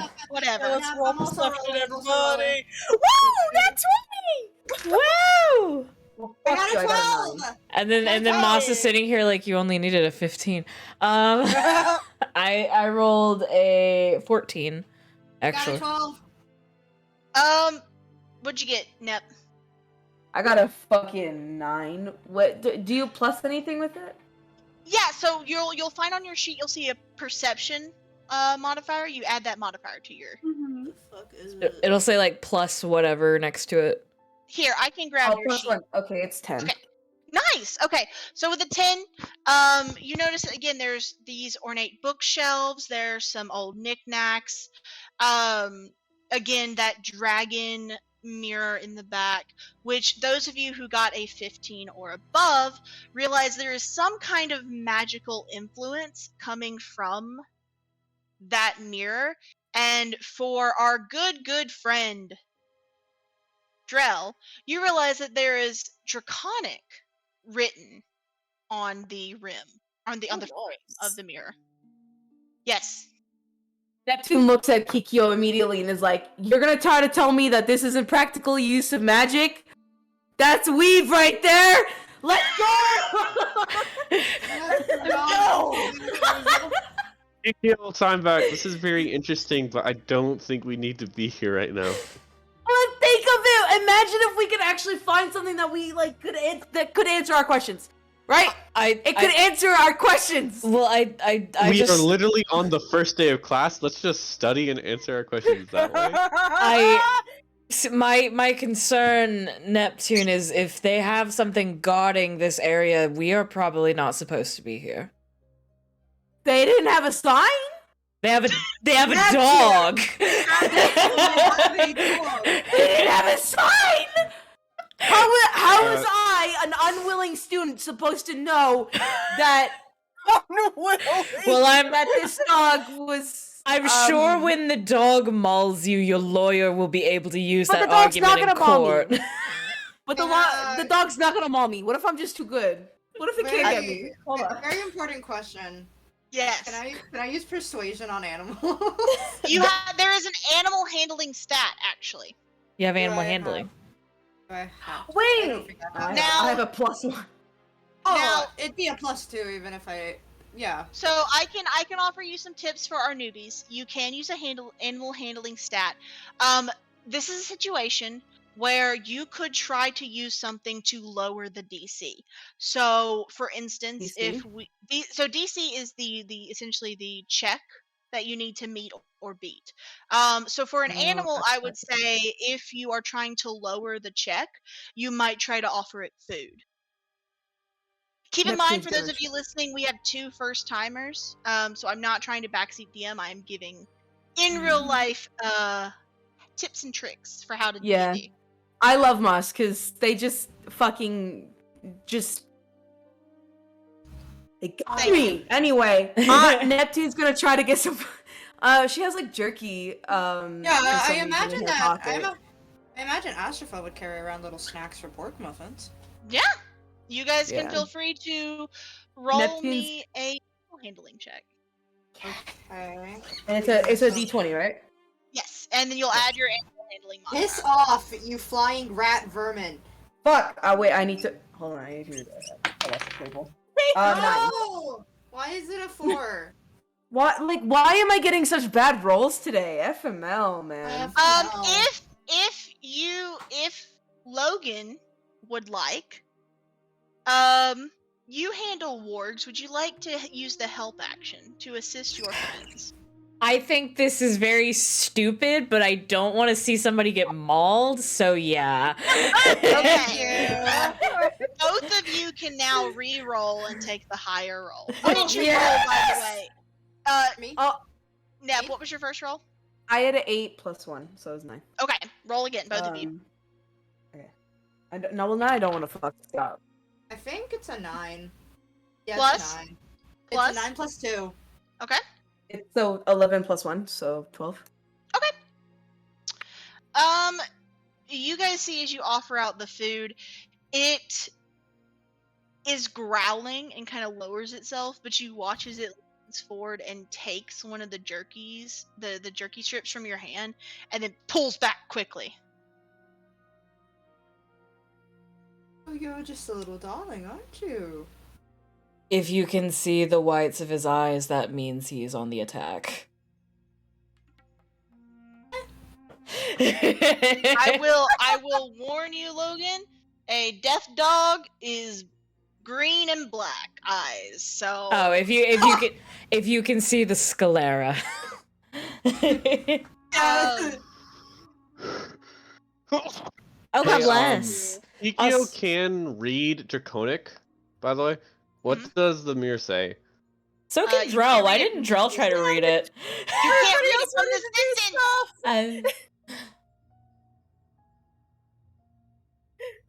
distance. Can I just offer another? Yeah, do it again. Go for Yeah, it. I'm I here wanna for do it. one time. I want to do it too. Okay. 11. Plus? But like, so how tall is this Plus? dog, by the way? What is your 11 Oh. plus? It's actually 10 plus 1, 11. Okay. How tall is this dog? 11 plus 2. Guys, it's like a Great Dane Okay. side. Okay. Um, So I feel like Neptune's trying to like she's like she's popping a squat, but she's like not at the same time. She's trying to get to the dog's level to like make herself not aggressive, but she's also not stupid about it. Like she knows this dog is dangerous. She's not Also, don't like make eye gonna. contact. I wanna roll Yeah. animal handling, not to handle the animal, but to kind of keep a read on it, so I can try to pull them out of the way if they fuck up. What did you get again? 0? Got an 11 and it's a plus 2.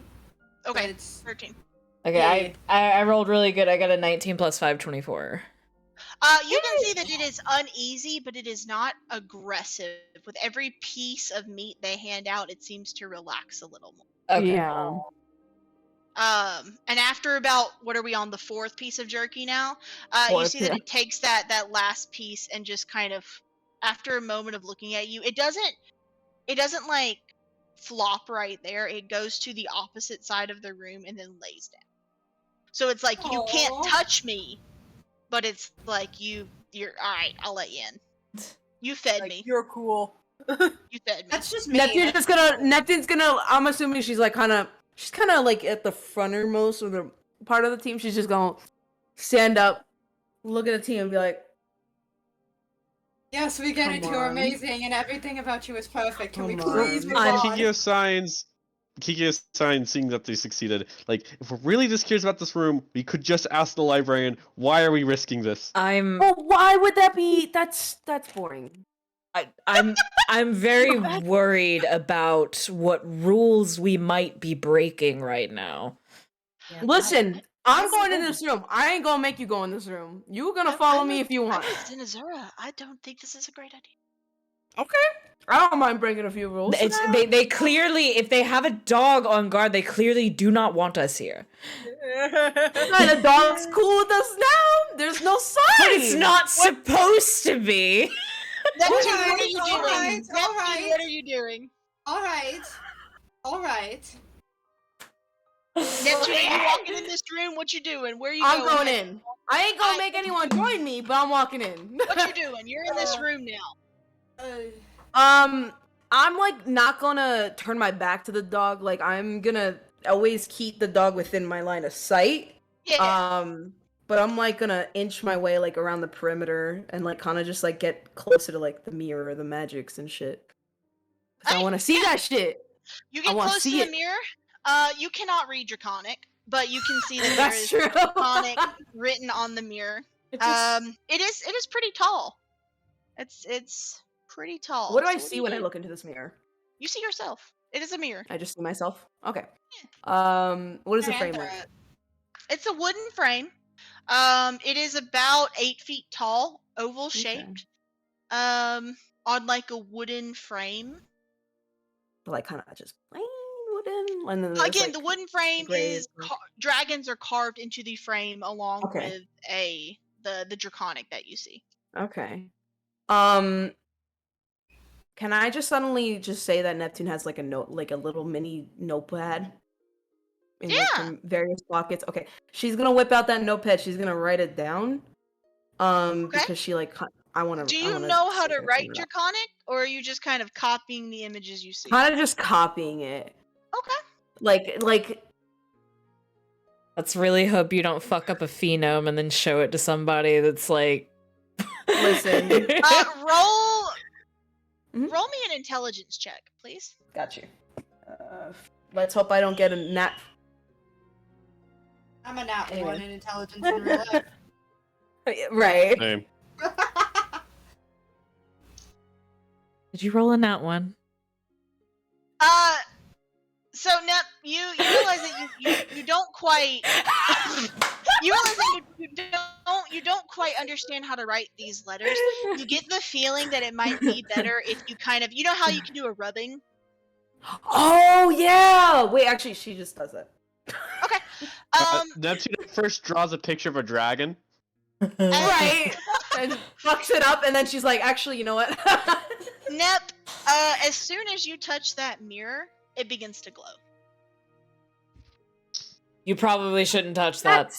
That's some weak shit right there. You probably should not touch that. It is practical use. I can and step will back- pick you up. You step back to point at the mirror and be Oh, like, "Look dear. at this shit," and then the rest of you watch as one giant green arm comes out and stomps into the ground. Oh no. As you watch as a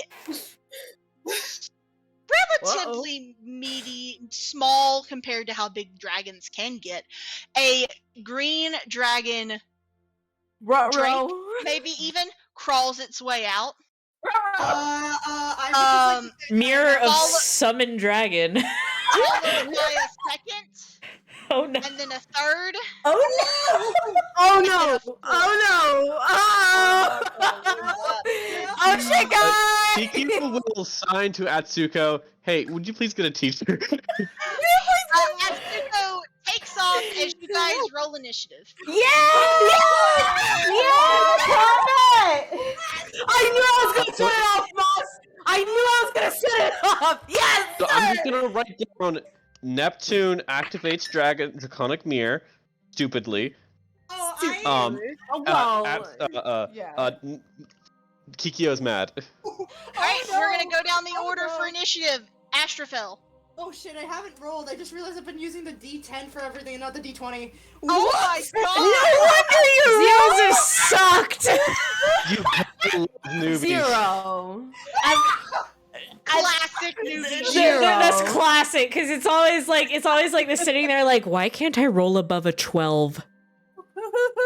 It's because you're rolling the D12. anyway, it's a 14. Alright. Motherfucker, you were rolling this little dice?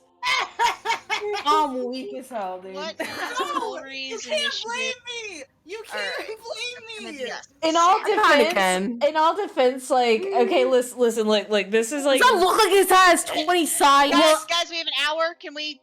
Sorry, let me Please? just real quick. Like, this is a D12, this is a D20. If you're not trained, they do kind of look very Right. similar. Just count 20 sides. Sorry, I didn't know we were Drell, fucking Drell, rocket what is your scientists initiative roll, here. please? 12. Kikyo. 19. Samira. 6. 18. Okay. Zenazura. I got a dirty 20. Nice. Alright, Zenazura, it is your turn. You are about 20 feet from these guys, so you have easily enough room to make it to them. God's be damned. We have weapons. I'm not in my No, armor. Whatever's on your character, One you got. second. Oh, okay. Okay. So I am technically in my armor. Yes, I'm not gonna do that to you. I'm not gonna make you guys go into initiative and be like, oopsie poopsie, unless it was like the masquerade. That I did, but we knew going in. Yeah, we knew going in. Also, we were high level and we deserved Yeah, it. you were higher level than level 1. Okay. Okay. So what I'm gonna do is.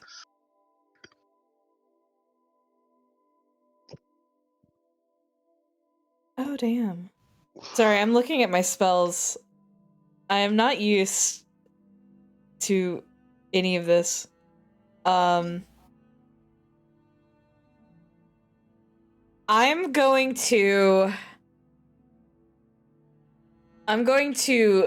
take my movement and get in there so I can try to get between like the rest of the group and these drakes. And then what I am going to do is I'm going to use my action to cast Shield of Faith on Neptune, because Neptune is like right the fuck there. So Neptune, you have +2 to your AC. And that's concentration, so I'll mark it. Excellent, thank Hold you. on. I will Let keep me- an eye out sorry. on that. Will make us Neptune's AC 15. What's what's my AC? So Your you're AC right now. oh, the 13. Yeah, now Yeah. it's 15 because of Shield of Faith. So what your AC is that is the number that Moss has to roll, or anybody that's trying to hit you has to roll to actually be able to hit you. They have to roll that number or above. So I've just made the check for that higher for you. Sexy, thank you. Of course. Wait, does anyone have that written down? Because I don't have enough. I've got you. I've got you. Okay, thank you.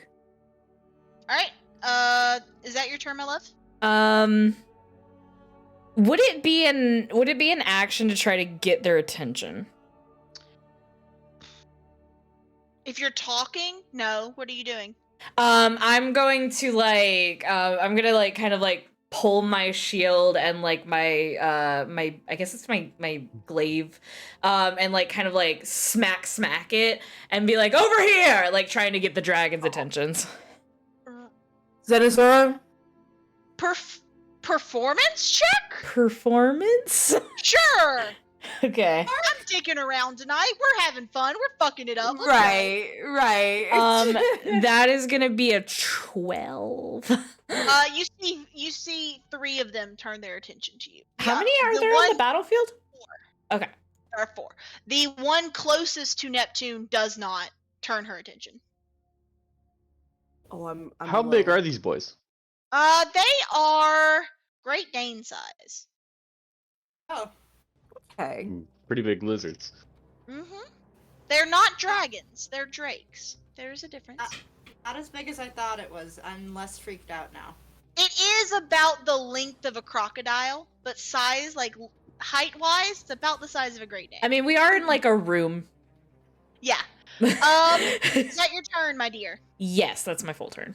Kikyo, you are next. What you doing, King? Kikyo is going to roll an Arcana check to see if she understands anything. I think she has to get closer, so she'll use the main action dodge so that any attacks that coming her way they have disadvantage. And then she's going to go to the mirror and read the Draconic and roll an Arcana check and see if she can figure out why these drakes came out and if she can reverse it. That is an 18 total. The Draconic reads, "From her we rise." And you get the vibe that this is a protective measure of the mirror. Kikyo goes to sign that we should get out of here and then realizes there's no one to translate for her. That's the end of her turn.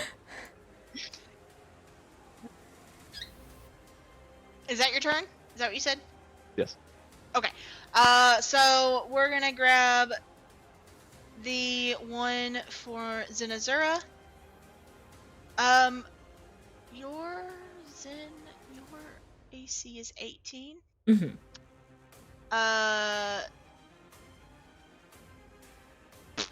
Where are you?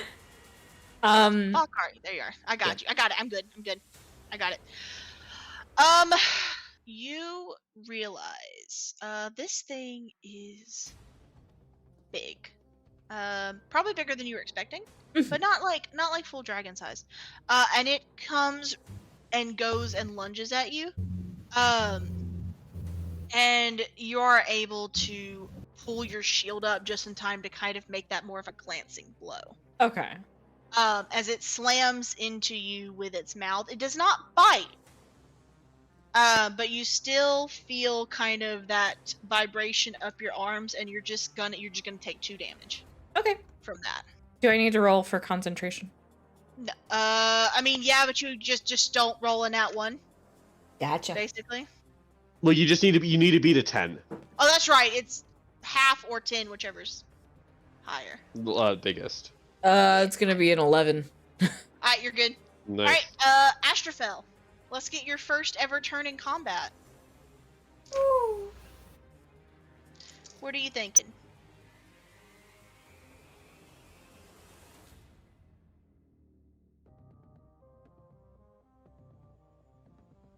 You are... You ever want? I cannot hear you, King. I can see you moving your mouth, but I cannot hear you.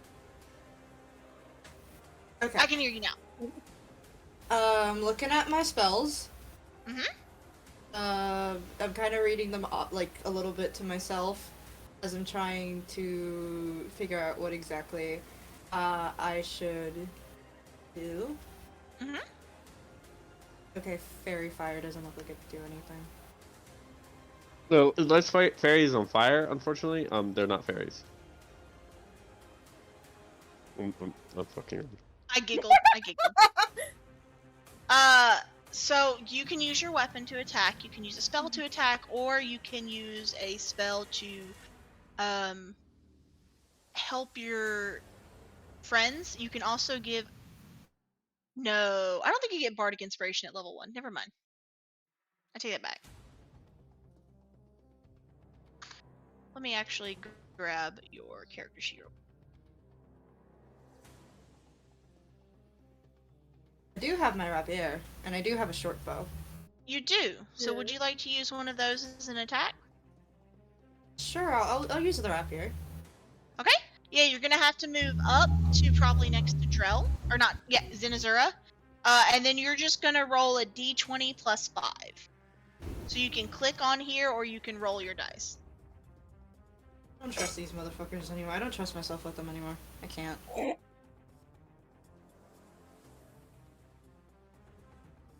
That's an 18 plus 5, baby! Nice! Woo! Alright, so that hits. Now you roll a 1d8, add 3, or you can click the 1d8 plus 3 down there on D&D Beyond. Wait, shit. 1d... Okay. It's wondrous what you can roll when you're not using a D10. Alright? Right. Right. What the fuck up? I got an 8 on Okay, the so- D8. Plus that's 11. 3, yeah. Yeah. Okay, so you come up next to Zinazura after watching her take that small blow, and reach out with your rapier and slash and get a good chunk of this Drake as you clean into it. Just take your rapier and stab directly into its side and pull out, and you just see this brackish blood kind of spew out as it slumps a little bit. It's not dead, but it looks hurt. Sorry, darling. Can't exactly let you hurt my friends, can I? Is that your turn, my dear? Yeah, I think I'm good there. All right, Drell, what we got? Okay, would it be like a bonus action for me to pull out my shield? Or would that be an action? It's not an action. I'm not going to make you use an action for that. We'll use bonus action for now. Okay, so shield out. My AC is now up to a 16. Yay! Nice. And I'm, who is closest to the, are the dragons just all around Zenazura. There are Roll. 3 around Zenazura, and there is 1 on Neptune. Okay, so I am going to cast. That is within 90 feet of me, correct? Oh god, yeah. Yeah. All right. So I'm gonna cast Entangle on the one on Neptune. Mhm. And that is a 14 strength check for that to make its concentration up to a minute. Yeah, just to keep it in place and restrain it. It does unfortunately make that check. So I assume the way you do it is you summon vines, correct? Yeah. Yeah, so you summon vines from the ground in an attempt to assist your teammate, and you watch as they wrap around this drake, and for a moment you can see there's confusion in its face, and then it just sort of wrenches its massive, thick limbs from these vines and stomps on them to pummel them back in the ground. I tried. You did try. Out of you! Neptune, that one, as it stomps, is going to turn to you and bite at your leg for 6 damage. Great. So it gets a good meaty chunk out of you. Whiff. Oh. Ah! Aha. Zenazura, that other one, one of the ones next to you, goes through the same to you. But your shield just handily knocks it away. And then, as that happens... I just want to say I'm sitting here looking at my fucking spell slots and goddamn level 1. I've got 2 spell slots. Same. What the fuck am I, a warlock? Like It's okay. Usually we make level 2 off of the first combat encounter anyways. Yeah. Yeah, you will. You will. You guys watch as from behind you, Colry lifts her hand and fires out 3 shots of magic missile. One at the one next to Neptune, 2 at the one next to Neptune, and 1 at the one in front of you. The one that's already been hurt in front of you, Zen. Hell yeah. And that will be her turn, which means Neptune, it is your turn. Would you like to pay these little bastards back? Yes. Hell Alright. yeah. Can I take out Galatine? Is that going to be a bonus action? Are you pulling out your weapon? Yeah.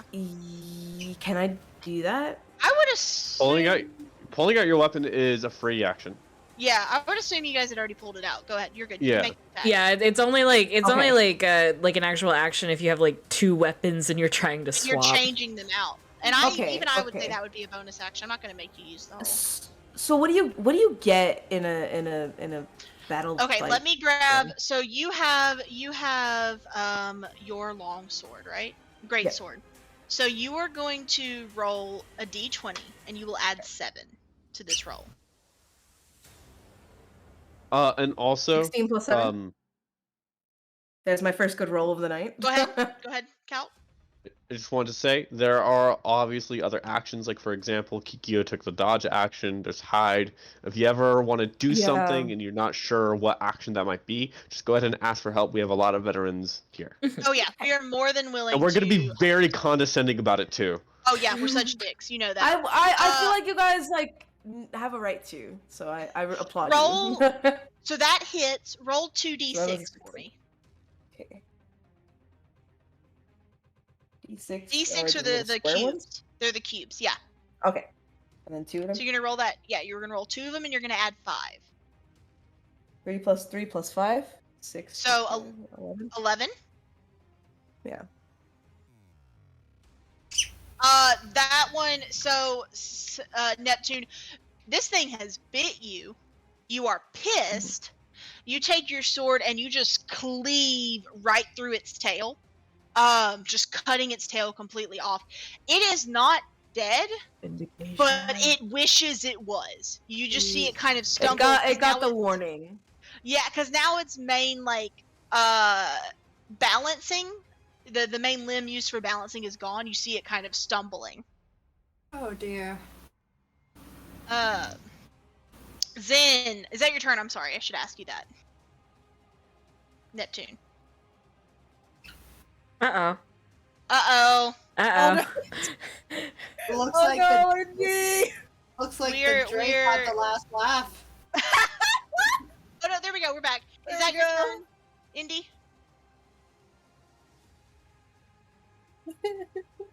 Still at red bar. I can hear you. Oh, you Just can a hear me? little I can hear delay. you now. Okay. There's no lag. Sorry. Was that your turn? Well, I didn't hear what you said. I said, was that your turn? Indy? No. You hit and you chopped its tail off. It's not dead yet, Yeah. but you did get a good meaty got the hit on Oh, it. you didn't hear that. Yeah. Yeah. Sick. Can I just like be a bastard and be like in your fucking face? Yeah, no. Talking is a free action. You fucking taunt that thing. Excellent. Can I like? How far am I from Zenazura? You're about 8 feet from Zenazura. I specifically moved in to help you. Yeah. Kikyo is up there right now because she is at the mirror, Mhm. but she's not like attacking anything.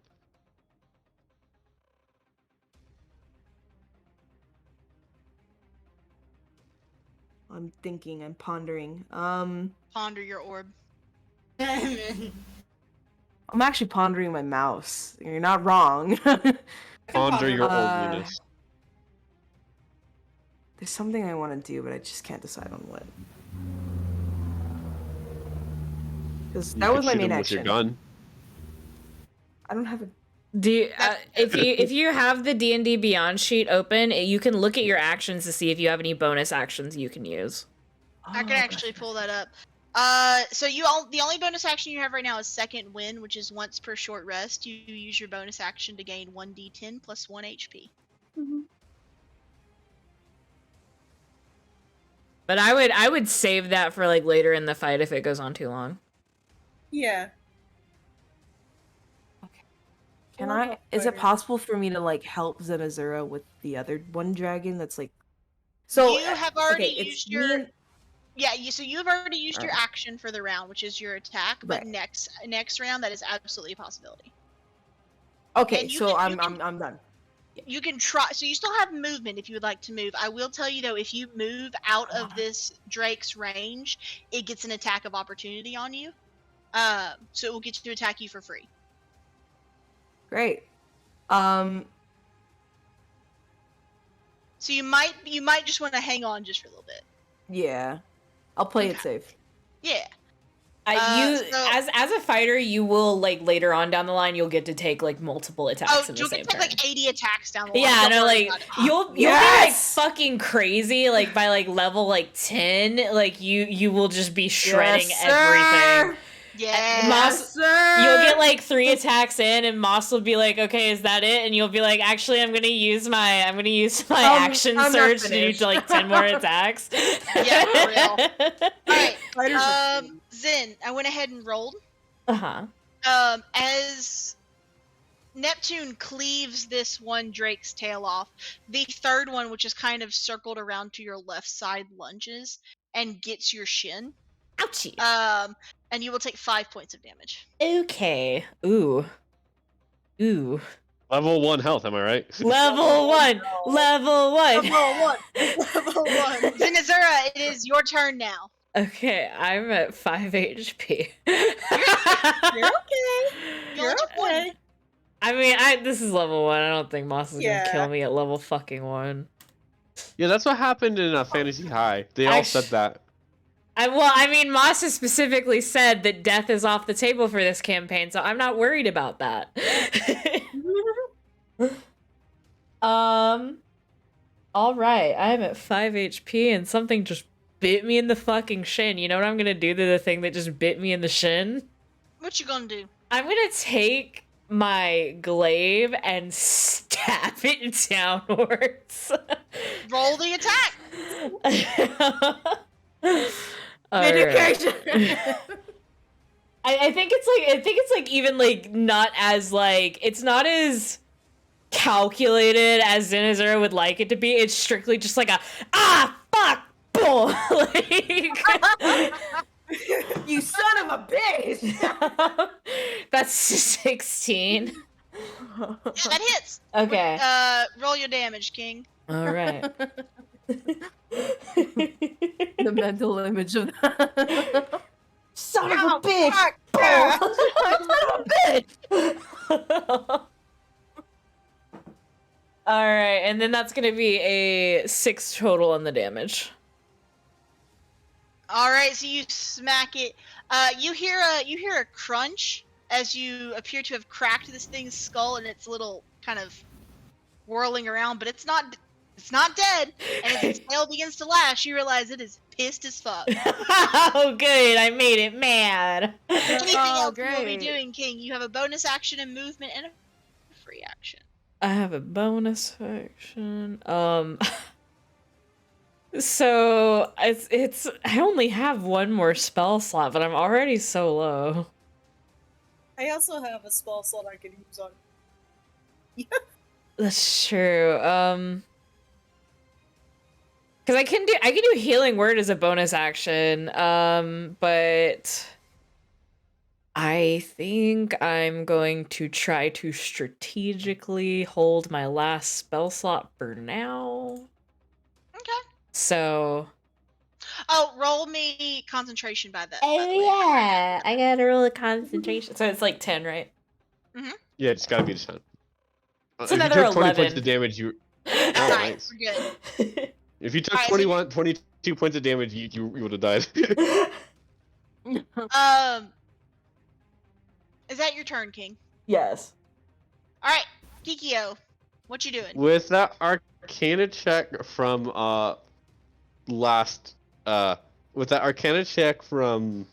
last turn, does Kikyo know if like it's a defensive magic, right? But is it conjuration specifically and how it summoned the dragons? Or I mean drakes? Can you phrase that? So conjuration deals with teleportation and bringing things from one place to another place. Yes. Okay. Yes. Now hear me out. How big is the mirror?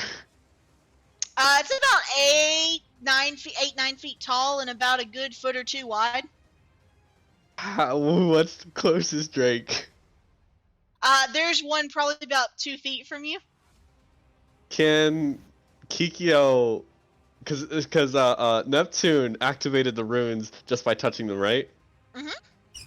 Kikyo will attempt the same thing and touch the runes, and then try and shove it back by toppling the mirror onto one of the drakes. Try to shove it back to its where it came from. How did I know Paul was gonna Can you say roll that? me a d20? I know what's gonna happen. I need a d20. Can you roll me a d20? Okay, D20 roll. Sure. That is a 17 straight. No modifiers. Okay, so you Hard to touch see the with the mirror dice. and you just throw this thing down at the one attacking Neptune. 1 second, please, as I roll. Yeah. So it doesn't work in the way you think it will. Okay. You go to kind of shove this thing back in the mirror, essentially. What ends up happening is the mirror falls on top of this drake, and the glass shatters. Oh, But the glass inside of this great. creature, it squeals and falls over. So you have killed one of these creatures. So in a way, you did get rid of it. That's destruction of school property. That's going to be a fine. That's going to be a letter to our parents. Oopsies. Oopsie. Kikyo's life flashes before her eyes as she considers first day, and I'm already expelled. Yay. Yeah. who can hear, you hear Kilry go, "We don't have to tell anybody about this." Oh, thank Don't God! worry at all. Wait, I'm with you. Can we wait. just She's just frozen in shock, like thinking to herself, "It's magical. It's supposed to be resistant. It's supposed to be resistant to damage, Astral and I broke it. I fucking broke it." Hey, That's me! frozen hard. You just saw that. What are you doing? Okay, The one in front of Neptune is dead. You have 3 others next to Zinazura. Yeah, a 9-foot mirror fell on it. okay, alright. I bet that made a whole lot of fucking noise. It Oh, yeah. did. You are underground. I Not forgot that your name. Kikyo would know. That but- fucking Yeah, dog is just like in You're- the corner, so like, what the Yeah, fuck? no, you don't see Look it, at but this this dog jerky. is just laying there, watching y'all, just eating its jerky, just like, dinner and a show. this dog is like hell yeah, brother. Astrofel, there is the one that you attack that is very low, and one that is kind of injured, and one that does not appear to be injured at all. Alright. I could finish off the one that I've already attacked, or I could try getting the other one down.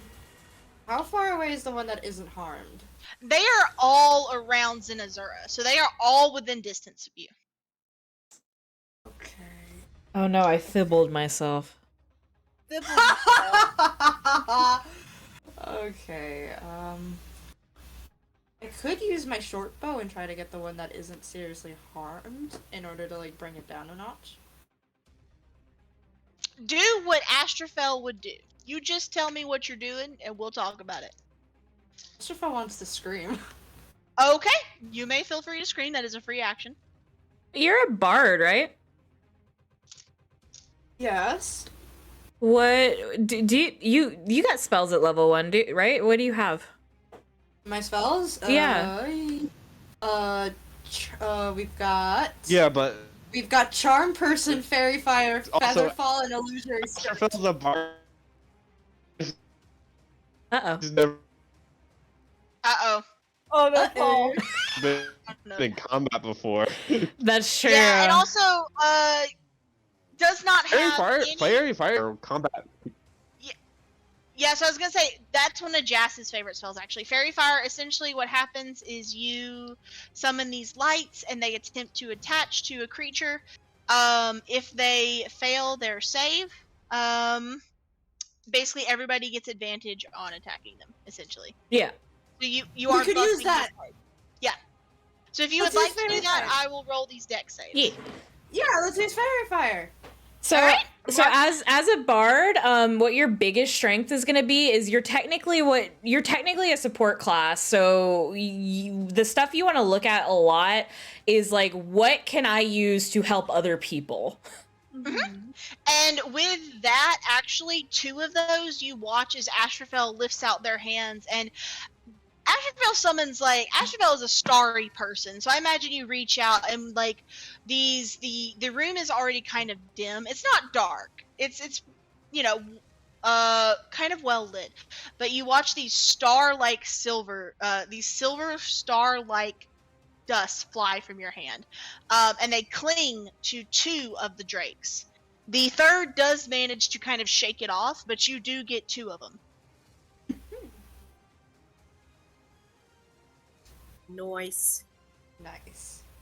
And that is, I believe, an action. So do you have any... I don't think you have any bonus actions, actually. Let me see. You do not. I do, but wait, it's an action in combat. It says 2 weapon fighting. Yeah, that's it. So an attack with a weapon is an action. Yeah, Unless okay. otherwise specified. Alright. So that, it will be Drell. You now have advantage on 2 of these guys. Yay! So how's the vibe looking? How are we looking health-wise? You got Zinazura at bloodied. Yep. Samira is almost bloodied. I think you everybody and- else is healthy. Everybody else has full health. So, and one of the drakes is very injured. One's kind of injured, and the other is not injured at all. Okay. Bonus action. healing word on Zen because holy shit. Thank you. Okay, how much you healing for? Okay, that is 1d4. I hate being at level 1 and not being able to cast up. 1d4 plus 4, so that is... Oh, max 4! Nice. Oh, 8. sweet. You are back up to max then. Drell, you watch Nine. as your magic stitches together Zenazura's bite wound. Noise. Thank God. I do have movement. That is my last spell slot. But I do have movement. I can move forward to bonk the most injured one. Yeah, you want to do that? Go ahead and move forward and make that attack roll for me. Okay, that is with the... Where are you? Yeah, scimitar. Yes. The purple die, don't fail me now. That is a 14 plus 4, 18. That hits. Alright, roll your damage for me. Okay, and that is 1d6 plus 2. Put the phone down. 5, 6, 7. Yeah, you slice clean through this thing's head. Yeah. I must... with one hand you heal, and with the other hand, at the same time, you just bring down and slice this Drake's head clean off. Drell is shaking like a goddamn chihuahua right now, by the way. But you are doing well, Drell. You do, however, that motion does catch the attention of the other Drake, who turns to you and attempts to bite you, but with a 4 just completely whiffs.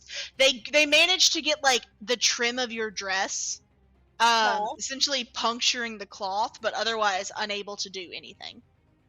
Hugh screaming. Let me see.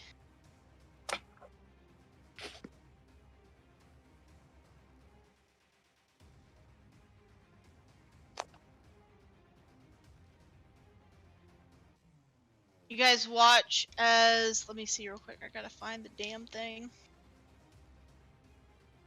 What do I... Fuck. God. I wish God would tell me how to do this. Oh, that's right. This is how I do it.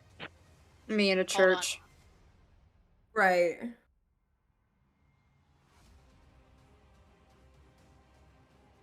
That was not a very good roll. You guys watch as your sorcerer from behind lifts her hands in an attempt to soothe these beasts, and flashes her hands out and just manages to get one of them. The other shakes off the effects as one of the drakes kind of slumps over and falls asleep. Oh. And that will be... that is, by the way, the one that is injured is the one that fell asleep. Samira, it is now your turn, my dear. What are you doing? Oh fuck! I wasn't ready for this. Always be ready. I was sitting here. I was like, no, but I'm no. It's funny because I'm just sitting here. I'm like listening, just enamored, and then I'm like, wait, fuck. The D&D, baby. That's such like a fighter thing to do, is just to kind of like half zone out, and then it's your turn, and you're like, I swing my sword. Fuck. I swing. Fuck. I'm going to turn to the one that is awake, and I'm gonna do what I do best, and that is swing my giant sword. Swing your giant sword, baby. Let me see it. Okay. This is for a D20 or not? Yes. Yeah. 18. D20. Okay. Plus 7, so 23 absolutely hits. Roll me the 2d6 and add 5. Wait, 2d6? For your damage, yeah, because you rolled 18 plus 7. You definitely hit. Oh, these are the d6s. I'm dumb as fuck. Yeah, the little cubes. Those are your d6. You roll 2 Your of those. regular dice. The Monopoly dice. 3 and 4. Right, Monopoly 7 plus 5 as you bloody this thing in one hit. Whoa! Yes, sir. So, for those of you who are unaware, bloody is the term in D&D when something reaches half HP. So, you have taken this thing under half HP in one hit. Do you do anything else, my dear?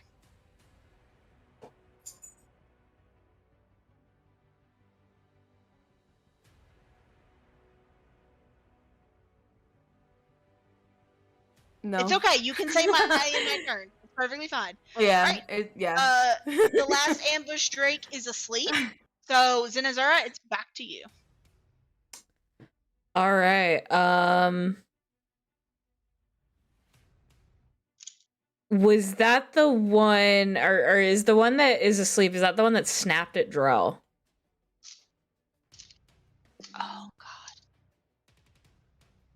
No, Is the one the- that has 10 HP. The one that our good friends and Samira smacked. is the Okay, one that's the one that snapped. snapped at Drell. Okay, I'm going to take another fucking stab at that bitch, and I'm going to say, I said on me, and Love you. Hey, Zenazura, I want to redacted you.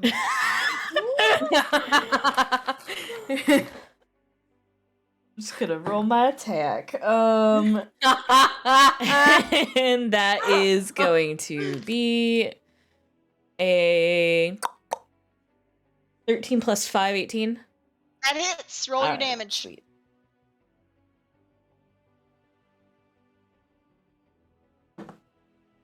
Alright, and that's gonna be a 4 plus 3 for a 7. Nice. It is incredibly close to dying. Kikyo. Hydrate or doing? dihydrate, guys. Hydrate or Hydrate. dihydrate? Die. Drake. Shikio still just like fuck, is going to look at the other Drake and go, and just quietly pull out a small Tanto and then try and get it in the back. Is this one of the ones under fairy fire? Yes. Okay. Advantage. 14 plus 6, 30, 20. What is the minimum you can roll for damage? I'm just gonna roll for damage because I have sneak attack right now. Oh, okay. Eh. Are you hitting the one that is asleep or the one that is attacking Drell? I guess I should ask. The one that was the one that's clearly awake and still a threat. Okay.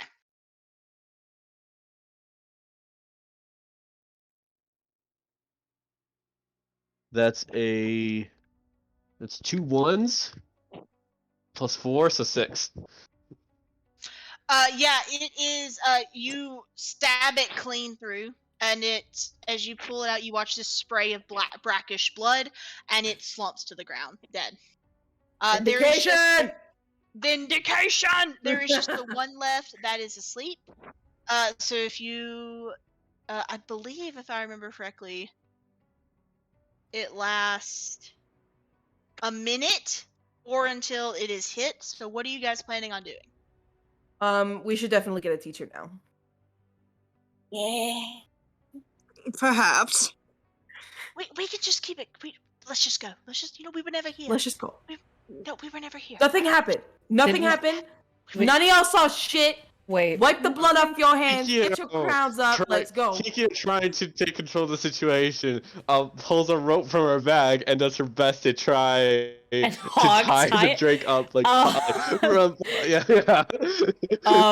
And it just she knows how long sleep lasts. If I'm gonna notice Kikyo doing, can I help? Because I think I probably know how to actually hog tie an animal. Yes. Kikyo, roll. There's no used rope skill anymore, thank God. So, yeah, I guess just dexterity. Yeah, just dexterity. Okay. With advantage. I'm gonna make a roll and see how much. Well, of a unless I get a attack I'm nat 20, having. because that was a 19. So Ah. not a nat 20, but that's a 19 plus 4, so 23. This thing is so tied up, like it's not breaking out of here. The Kikyo is bounding up the stairs to go get a teacher. No, let's Yeah. not get a teacher. I'm gonna go. She can't hear you. We're gonna go. Yeah, I know. Let's move. Let's So go. you guys start leaving, right? Yeah, I'm following Colry at least. Out. I am just bouncing. I'm bouncing. You I'm guys- sorry, Kikyo is lawful good. You guys head up the stairs and go down that long hallway. At the same time, you see Atsuko heading back towards you with the librarian hot on her heels. The Azamar has her skirt lifted up so that she can run, and you guys kind of meet in the middle of this hallway. And she just, What happened? I was told you were all in danger. In the library? Kikyo starts signing wildly to Atsuko, telling about the drakes, how they're all dead and the mirror was broken except one's alive, and trying to salvage the situation. and some of the students are injured. Oh, okay. It's- I will. I'll talk to the headmaster. Drake's in my library. I heard a dog Kikyo whining, waves, and we would not have gone down there. Except I thought if there was an animal in the library, I should try to help get it out. But Great. You all. It's okay. You all did extremely well. Some of you are injured. I see. They're all I will. crying. I will. Oh dear. Okay, I'm going to contact the headmaster. I'll let them know you're excused from classes for the day. But I have That's Dwarven nice. in an hour. It's just syllabus day, darling. It's fine. What if I will Kikyo's not okay with this. just go to medical if you really want to go to class. I suppose I can't stop you, but I will talk to the headmaster about this. You all, please go get yourselves checked out, get tended to, and like I said, I will talk to them and make sure Professor Akimbrel, Headmaster Akimbrel, excuses those of you who need to be excused. Please, I can't imagine. It's your first day too. So that room down there, that isn't. You don't know about it? I don't know what you're talking about, but I assure you, I will get Professor Akimbrel and we will go look, Headmaster Akimbrel, and we will go look at it. All right. Thank you. Yes, of course. Please, go, those of you who need to, I will also call the guidance counselor. So if you need to speak to someone, he will be waiting for you in medical. Please. D, you said Drell was crying, right? Yeah. Yeah, Astrofel's just gonna like wrap a wing around her for comfort. You're getting koala clung to, by the way. Oh, well then. Alright, you're fine. It's okay. Neptune's gonna also turn around and kind of just like go to Zenazura's side, just like a camaraderie of like a thanks. Kikyo, as this is all happening, Kulri reaches into her bag and offers you out the book that she grabbed for you, that she put in her bag. Kikyo takes the book and just kind of looks at it, and then looks at Neptune and quietly signs to Atsuko, "I want another partner."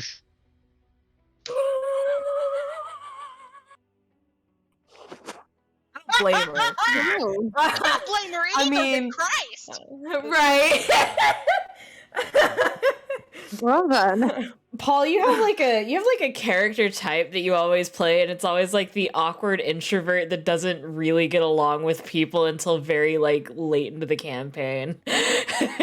Yes, fair. To be fair, Kikyo barely got into the school by the skin of her teeth, and if she gets expelled because of Neptune's mistake, she's not okay with that. She explicitly told Neptune over and over again this was a very bad idea. As you guys are kind of mulling about, Lenari does start to sort of nudge you towards the door. Just, I promise you, this was nobody's fault. I'm glad you all are safe. Please, please go take care of yourselves, all of you. Kikyo signs, "It was Neptune's fault. Don't sign that. Don't translate that." What did she say? And Atsuko says, she says thank you. She appreciates your concern, and we will be heading to medical immediately. Thank you. Shall we, Kikia? Nods her head and follows Atsuko. With the book, she's just gonna do the project by herself. Damn, it's fucking harsh. She's very not happy with Neptune right now. Neptune's Take whatever. the L. I'll take the L. I mean, shit. You guys, she's aware she does dumb shit, but she'll take I responsibility. love for it. Neptune. I I want to love be. Kiki. I want to be clear. This is me playing Kiki. This is not Paul being like, I hate you. You're good. We You're all good. know. We understand. Calc, these guys may be new to D&D, but they are not new to role playing. They're my RP Trust partners. us. We are all good. So you And this guys, really sucks because Kikia was like, oh yay, someone else who's also interested in magic who has no magical ability, some camaraderie, and then this happens and Kikia is absolutely not a fan. Oh, I'll get her later. we'll get it. We'll figure it out. So are you guys heading to medical, and which of you are choosing to skip your dwarven class? I'm if any? skipping classes because I gotta get my leg fixed. Even though Kikia is not doesn't skipping need class. medical, she's going to medical because she's like my friend server. I'm not going to medical because Drell healed me. And I've had worse. All right. But I am going to profusely apologize to Colry. Like Zen just like kind of turns to her and says, "I am very sorry for getting us off task." You see her lift her hands and kind of wave. There's no, it's fine. I'm not hurt, so I don't need to go to medical. Your friends seem upset. Should you maybe check on them? Go ahead. Real fast, Moss. I didn't write it down because you're in the middle of combat, but Kikia would definitely remember. What did the mirror say? From her, we rise. Did it say anything else? No. It appears this was an incantation. Or a warning, depending on how you look at it. So in response to what Colry said, Zinazura kind of like looks at them a little awkwardly. I think like insofar as like people crying, Zinazura is very unused to it. I think the only person she has probably ever seen cry in front of her was her father, and she just chalked that up to weird elf shit. And probably he only cried in front of you when he learned of your siblings' deaths. Yeah, no, it was literally just that one time, and it kind of like she doesn't know how to handle like a lot of like display of emotion like at all, like because that's not what orcs do, and she grew up with orcs. It's like if you show your emotion in like an orcish society, it's like unless it's anger, you're weak. And it's not that she really views these people as weak, it's just that she's not used to it, and it's a little confusing, it's a little distressing, and she doesn't know how to handle it. So Colry asks her, like, shouldn't you be with your friends? And Zinazura just kind of, like, awkwardly glances to them and then back to Colry, like, very silently, like, I don't know what I'm meant to do in this situation. Well, then why don't you, if you're going to go to your next class, why don't you just go on and go prepare for it, I guess? Do you need an escort? No. I know this. I know these grounds. I got here much earlier, so I know. Because I still have your books. I could carry Can them. I have those back, actually, please? Of course. Yeah. Here. You know what? You can walk me. Okay. I would like that. And you guys shuffle off to prepare for Dwarven class. I am assuming everybody sort of breaks apart and goes. Obviously, it looks like Drell and Astrafel are hanging out with each other. Neptune, what are you doing? After I kind of show that display of like with Zenazura, like that handshake, Which she does appreciate. yeah.